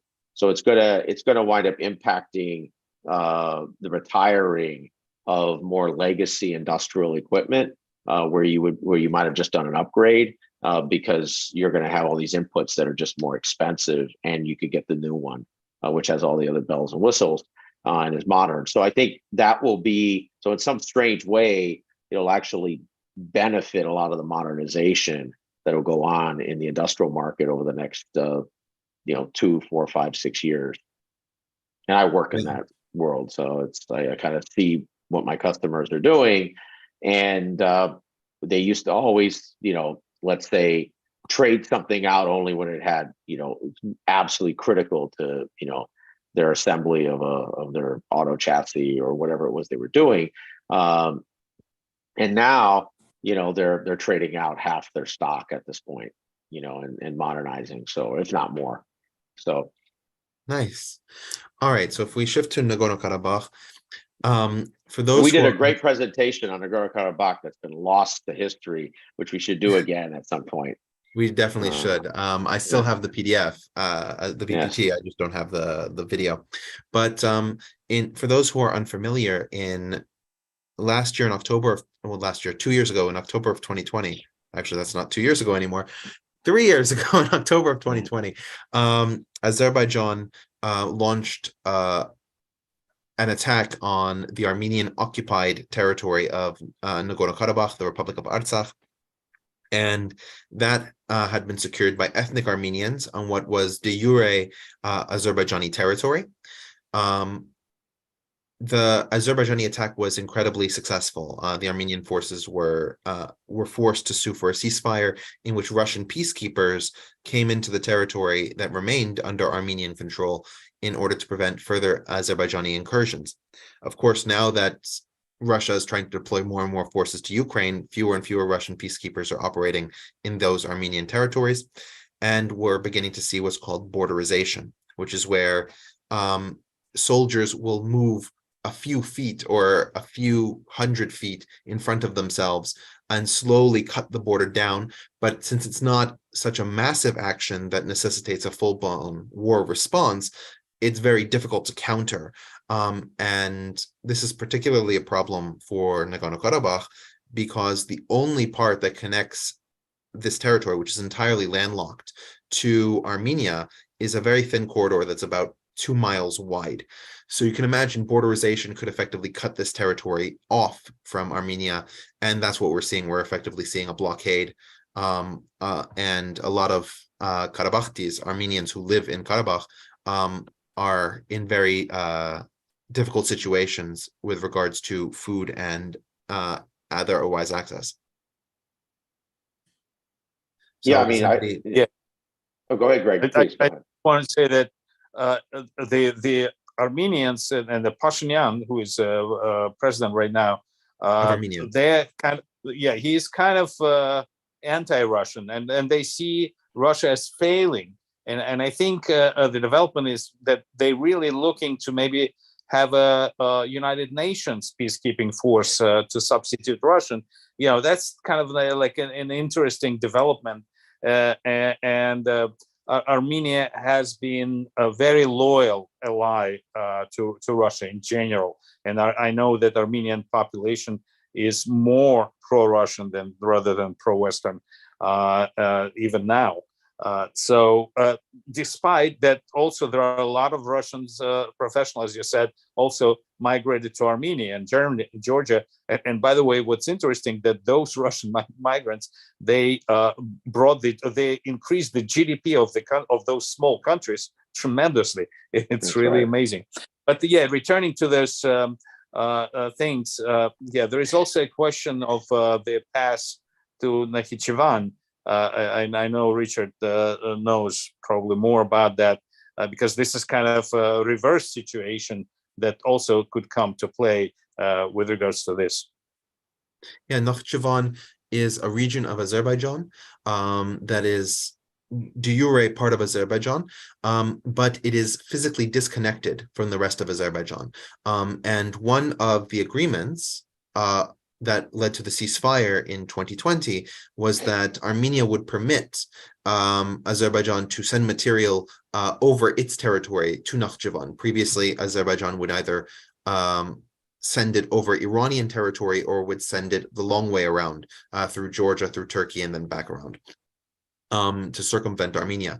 But to date, there has been no movement on the Azerbaijani side or the Armenian side to really pin down exactly how that transportation over Armenian territory would take place.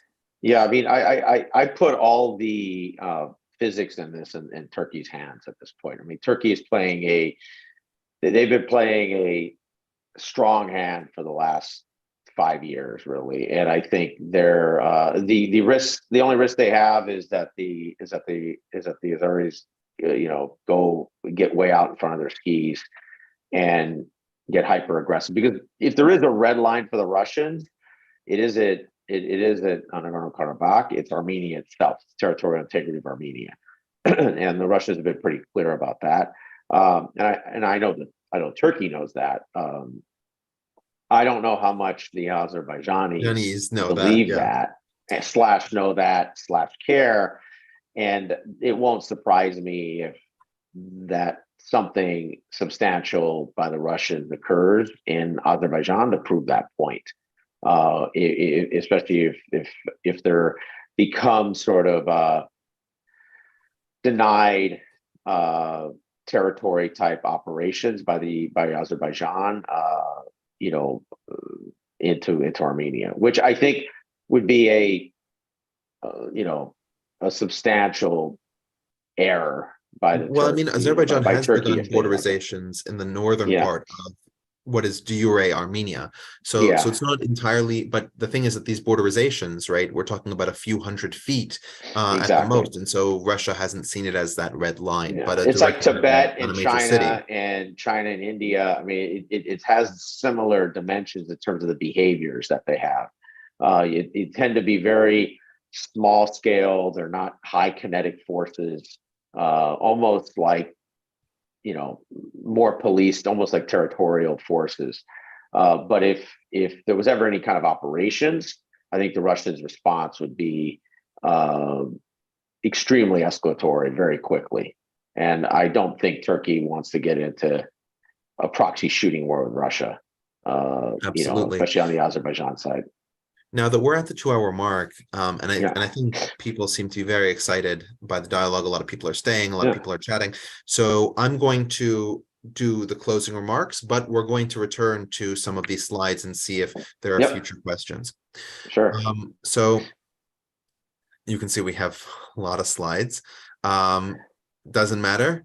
The discussion is what really matters. So welcome to our meetup. We are History Mostly Ancient Discussions, and we do weekly presentations. This is just one of the presentations that we do. And you can think of us almost like a CNN, right? Like that we have different news shows that sort of focus on different things, have different people presenting, and you can sort of CNN of the 90s. How about that one? CNN of the 90s. Okay. There you go. Back when they weren't politicized. And they actually did good programming consistently too. Yeah, I would say that too. I do a Middle Eastern Islamic history series, which should return this upcoming Thursday. In 2 Thursdays, I have off again, but after that point, it's going to be every Thursday night at 7 p.m. Eastern time. And we just covered World War II in the Middle East, and so we're going to be, for the most part, especially in February, covering the Middle East since World War II, which is probably the part of the Middle East that's really exciting to most people. Development of modern politics, Islamism and jihadism, things like the wars that Israel engaged in, all that stuff coming up in February, really exciting. Jason's series on East Asian philosophy every Saturday night. He's gotten into some of the early strains of Hinduism, some types of Confucianism, really fantastic series where he goes through those philosophical contents. Aaron and I once a month meet similar to this, and we talk about European security. Our next meeting is going to be in February. We have that Powerful Women, Dead Languages series, Powerful Women series and Dead Languages series, both with a meeting within the next few weeks. And we have, of course, our Russo-Ukrainian War series, of which you've just participated. We meet every 3 months or so for that. The Islam 101 series and its corollary, I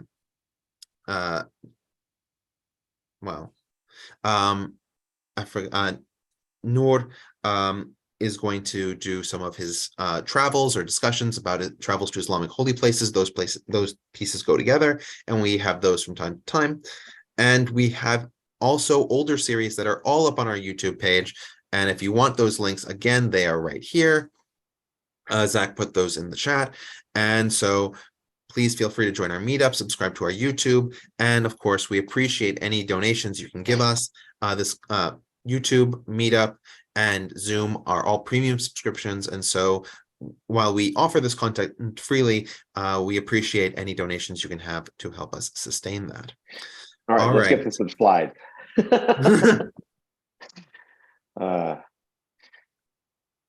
All right, so one of the things I did want to put in here, and is that the sort of impact on Russian economics, and sort of the multiplier effect throughout economies, right? So you've seen a pretty substantial shift in inflation around the world.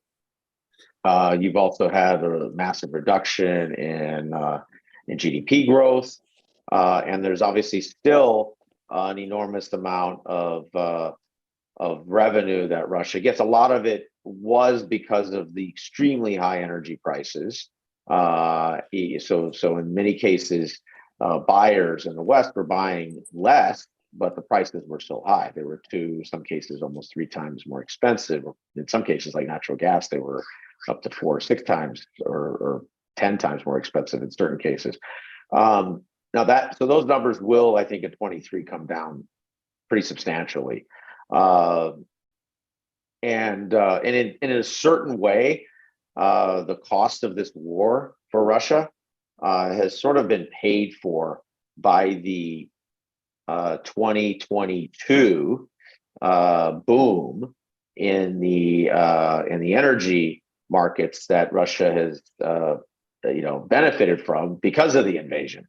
But as this war goes on into the second year, and more likely into a third year, you're not going to see the same benefits. So now you're going to have to come out of the direct Russian budget, because one thing that's pretty clear is that when Russia sells almost anything now, it's selling at a discount, whether that discount's 10 or 15% or 30, 40%, because of the sanctions regime, and also because of the fact that there's a limited market for what Russia's selling. So the buyers have a better position in their negotiation. So I do, but so the reason I put this here is to give everyone that sense of let's say the direction these are likely to go in. The inflation, I think inflation ultimately dissipates at 23, primarily because demand goes down. So as demand goes down, you're going to see a reduction in prices, for large amounts of non-core priced goods. So when someone doesn't need a new car, they could buy a used car. You've seen a collapse actually in the used car market all over the world now, versus that to that ridiculous sort of 50-100% bump we had. So you're going to start to see inflation come down slowly throughout the whole year. And I think it ultimately levels, and then you're building up demand again.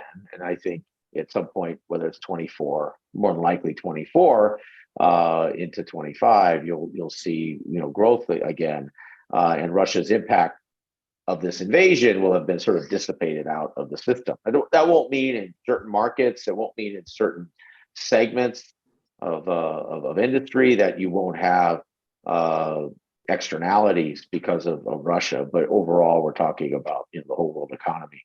And you could argue the bigger impact going into 23 is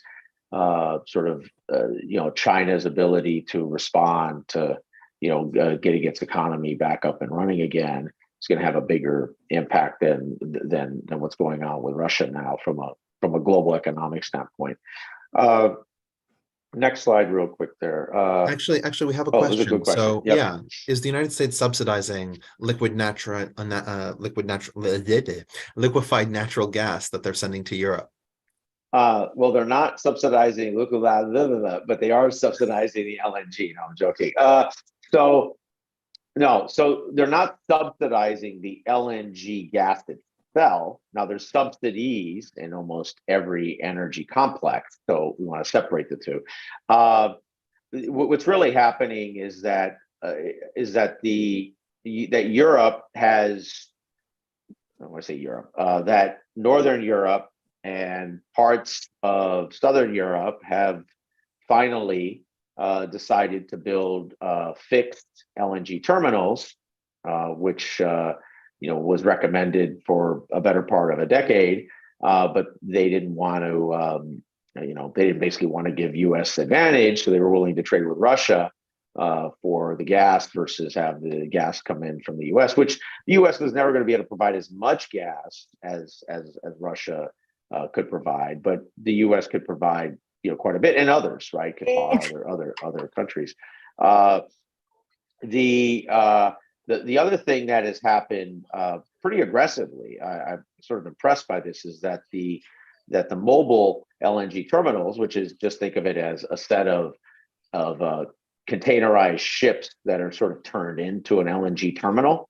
And they'll put 2 or 4 of them together, and then the ships that are actually coming with LNG gas, which is compressed by orders of magnitude. That is brought into that floating terminal, and then you have a shorter pipeline that's connected, that creates an interconnect to your gas system. So those have been set up pretty aggressively, and so the shift to LNG is on. I think that shift will be pretty aggressive. I think the bigger thing that is lost in this is that Europe, and we'll talk about this in the European series, because I'm planning on adding the European energy piece and transports to the whole series, is that Europe has, fairly politically and competently not prioritized its interconnection of its energy transport. So that energy that's in Spain can't get to Germany, energy that is in places like Hungary can't get to Slovakia, et cetera, et cetera. So I think this decade, Europe's going to prioritize that interconnect system. I mean, there was this debate, which I always thought was wrong, that they thought some magic Green New Deal was going to make that null and void. And even if that was going to happen, it takes however many decades it takes for all that new energy, if it even could work that way, to come online, and you still needed the interconnection. And so now this crisis has sort of triggered the Europeans to prioritize the interconnection system, which I actually think they're going to do pretty quickly.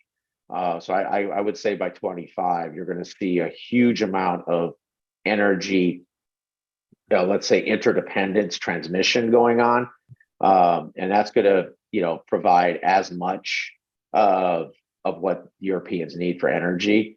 And then once they sort of modernize that market, like the pricing behind it, because the pricing relationships, we'll go into that in the series, are a complete train wreck. And that's the piece that sort of hindered that forever. It didn't give any of the participants, it gave them actually perverse incentives not to connect to each other. And so I think those are changing, or they are changing as we speak. And so I think when you add the LNG, you get the European, connections going. You add the alternative energy they're bringing online. It seems like they're bringing more nuclear plants, or keeping the ones they have at least running.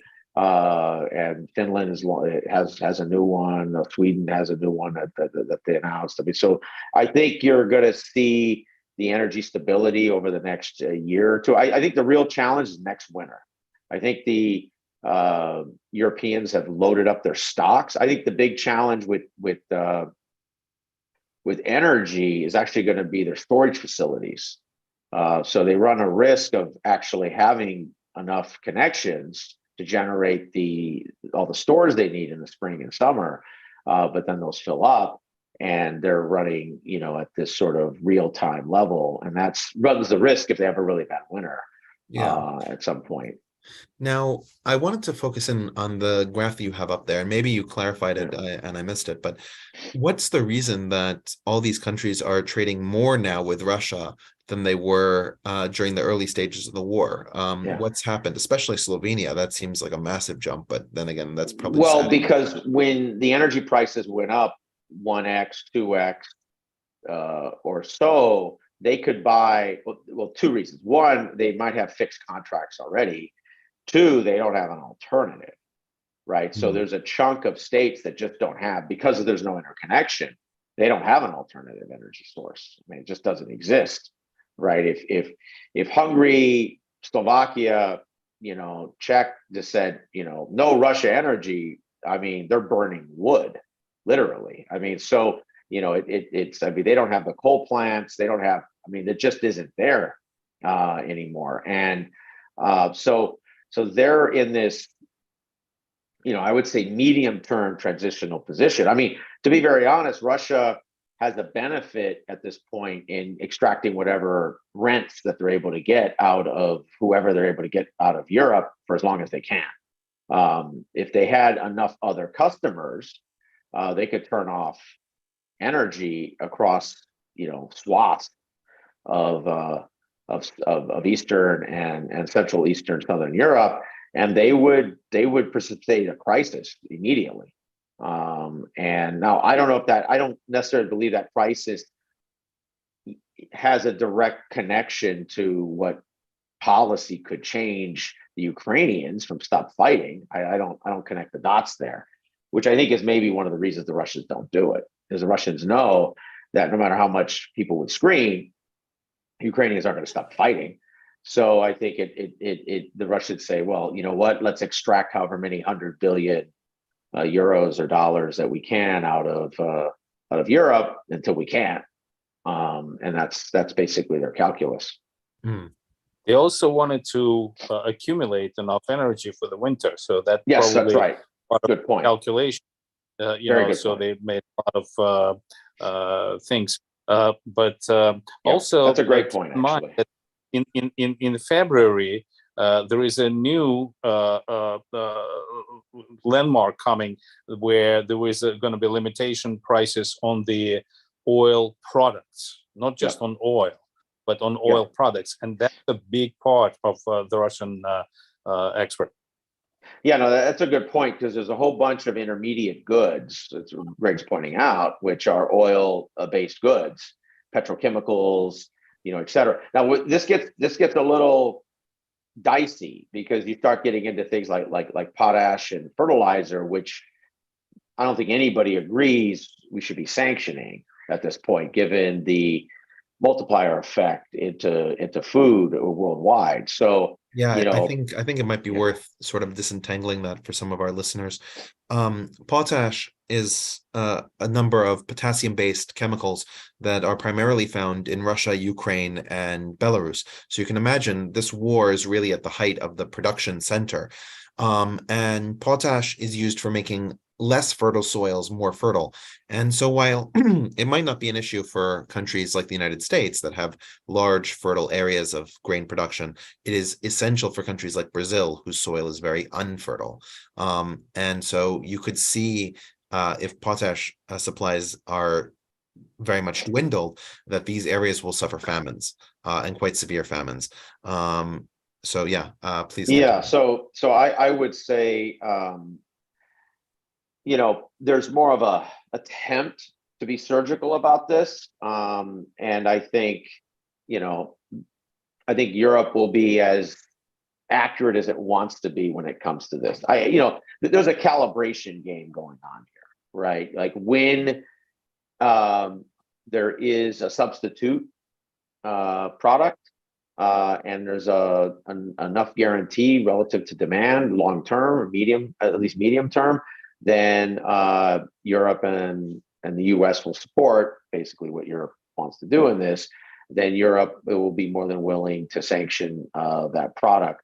When there isn't that real substitute for especially for the volume of demand, or the multiplier effects, you know, the blast radius is so massive, it impacts everybody worldwide, or it impacts the majority of the world, then Europe is not going to, and the US won't obviously sanction those, you know, those products. And that's this sort of high wire act. And of course, Russia, as a, you know, first ballot Hall of Fame malign actor, is going to play, you know, they're going to play into this as they're going to lean in as effectively as they can and maximize the political pressure, the propaganda, the information war, and at the same time, they have a structural issue though. They need to find buyers for a lot of products that they really for decades sat back lazily just selling to Europe and the West, Japan, et cetera. And now they're going to have to really actually kind of get off their duff and start hustling. And you know, they've sort of found two, you know, let's say new versions sort of with China and India. I mean, not that they're new, but in terms of demand, the scale of demand, but they're going to have to tailor these products to fit those markets. Pricing, there's going to be big discounts. So Russia's going to, I think they're going to struggle with margins really structurally, because the logistics aren't a joke, right? So logistics cost, the quality, you know, a lot of things they didn't have to really prioritize in the past, they're going to have to prioritize. And that's, and when you're losing, you know, millions of professionals, you know, who are literally leaving, you know, those are some of the people that you would help you improve the quality of your products, or the quality of your logistics, or modernization of a lot of your infrastructure. So, you know, to be able to sell these products in let's say more complex ways. So I think that's going to be a fundamental challenge. The Russians will muddle through it. They always do. So, you know, it'll just be, you know, they'll have to, I mean, they have one huge advantage. They have arguably the best, you know, I mean, in terms of performance, I don't necessarily agree, you know, ultimately with the policy, but there's no way to debate the performance. They have arguably this generation's best central banker.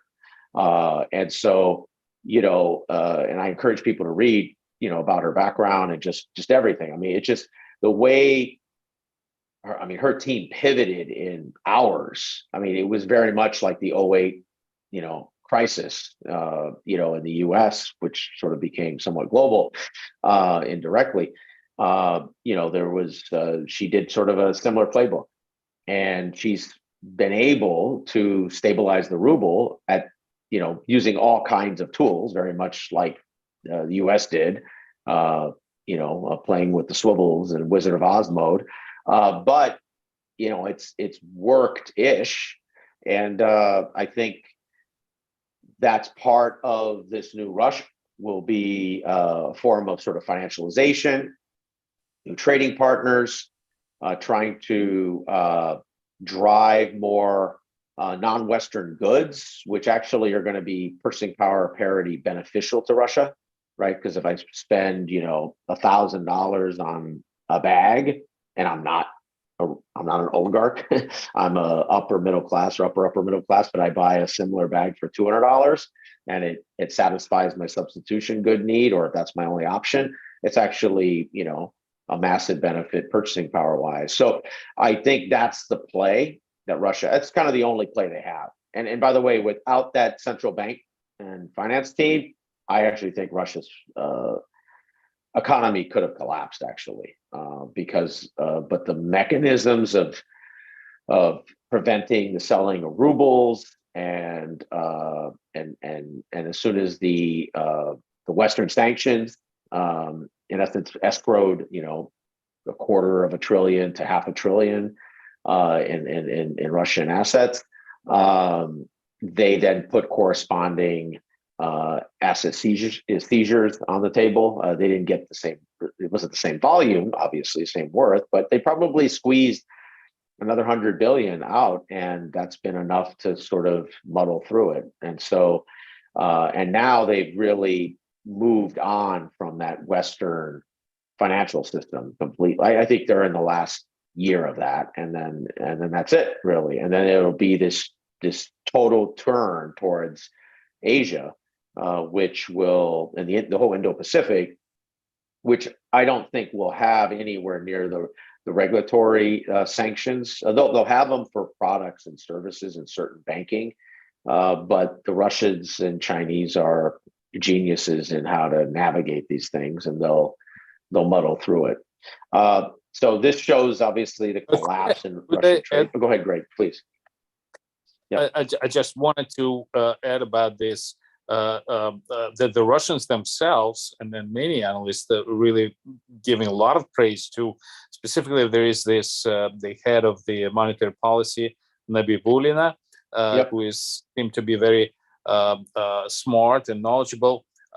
So they could implement draconian measures at any time, something that would be impossible in a democratic system. Like for instance, stop trading, freeze all the assets in the market, not withdrawing. But specifically, they also one thing that I found pretty interesting: the reason why ruble not only collapsed but it just strengthened was the result that they could not import anything, and they started to accumulate a lot of foreign currency. And that led to the strengthening of the ruble. It's kind of worked out now. Now they're looking how to get rid of it for foreign currency, hard currency, and they're trying to do it through maybe swaps, crypto, maybe yuan. I mean, they're doing all kinds of stuff. So there are a lot of things, but a lot of analysts do not foresee a collapse of the economy. Slow, kind of going back in time. But they're also saying that even without high precision weapons with the modern technology and the chip, they're still able to produce plenty of rockets, pretty capable, because we know we had a lot of technology. People went to the space before all this revolution. And there is also a highly I would say effective black market, or they call it gray market, that they're being operated. They learn a lot from Iranian dealing with sanctions for 40 years. So a lot of that going on.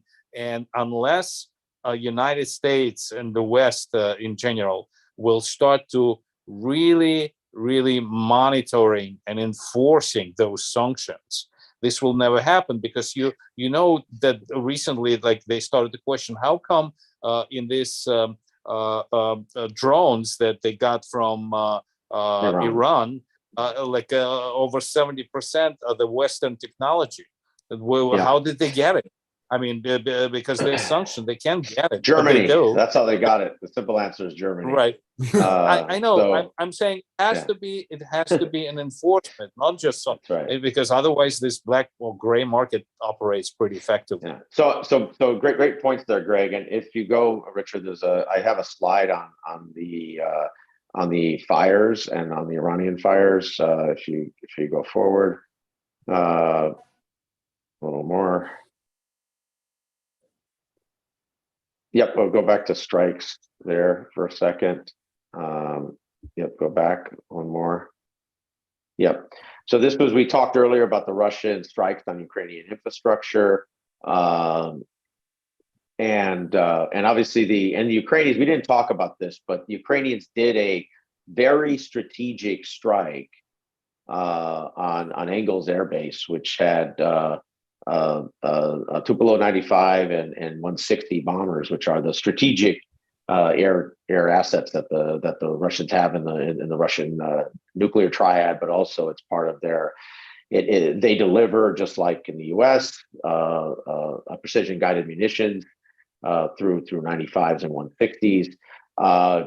The fact that, and this was a response to the long infrastructure campaign that the Russians have been on, and to Greg's point earlier, not providing a combination of not providing the air defense support from the West, but also not providing any long range fires. What the Ukrainians were able to do is sort of genius. I mean, they clearly couldn't mass produce these, but they've been able to sort of rig a set of drones as sort of kamikaze vehicles. Basically, is no other way to look at them, right? It's very similar function, and but with more modern guidance. And they were able to launch. It's estimated somewhere between 3 and a dozen or so at that base, which really has to force Russia to move strategic long-range assets further away. And I do know that is, I mean, it makes sense, right? That's a very low cost, high return option for the Ukrainians to develop. I do think it's one of the challenges the West has. The West is attempting, I mean, this is a very strange conflict ultimately, right? Because what the West is attempting to do is hold this as what it's called a limited war. I don't mean it's limited for the people who are suffering through it, so don't take it that way. But it's considered a limited war, but it's only limited war from a Ukrainian perspective and from a Russian perspective in Ukraine. So Russia can have the aggressor position in a limited war in Ukraine, and Ukraine has to have the limited war position in Ukraine.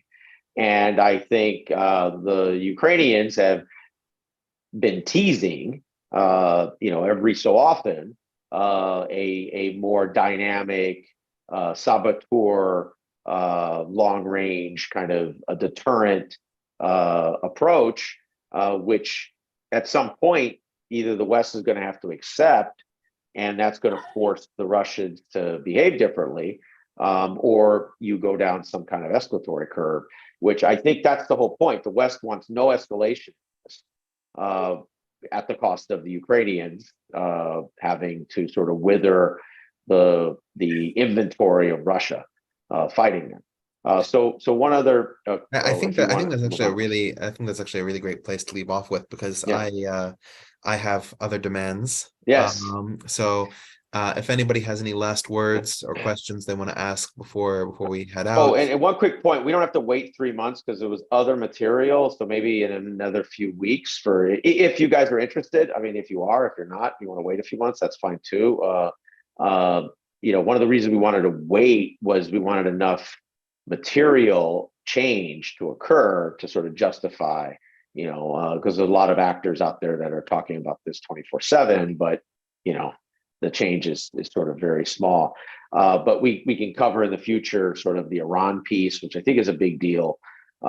This whole relationship with Iran is becoming a transformed relationship with Russia, and I think that's a piece we could cover also. And then maybe some of the updates of if there's things that go on the battlefield between both sides as they both prepare for a large scale offensive going on in the let's say late winter, early spring. Yeah.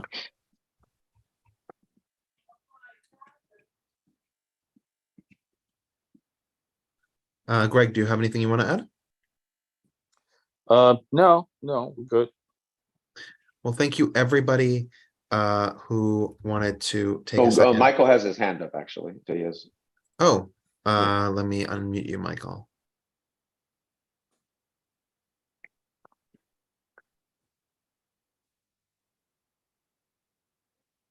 Oh, I just want to make a comment about Aaron saying that for Ukraine, it's a limited war.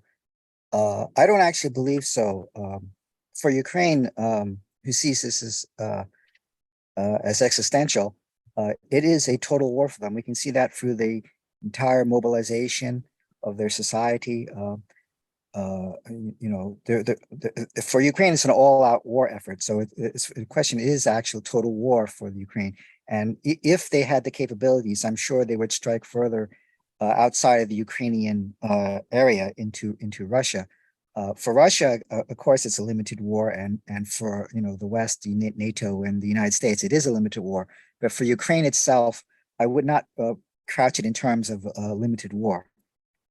Yeah, so I just so you know, I didn't say it was a limited war for Ukraine. It's being imposed on Ukraine as a limited war by the West. That's Yeah, what I said. I think limited So- wars in the sense of it's physically constrained to the territory of Ukraine. That's right. Not That's right. not limited in terms of it only affects the military. It's an war. existential war for Ukraine. I think that everybody accepts that, but the West is constraining Ukraine and territorially making it a limited war geographically, and they are putting enormous guardrails on Ukrainian,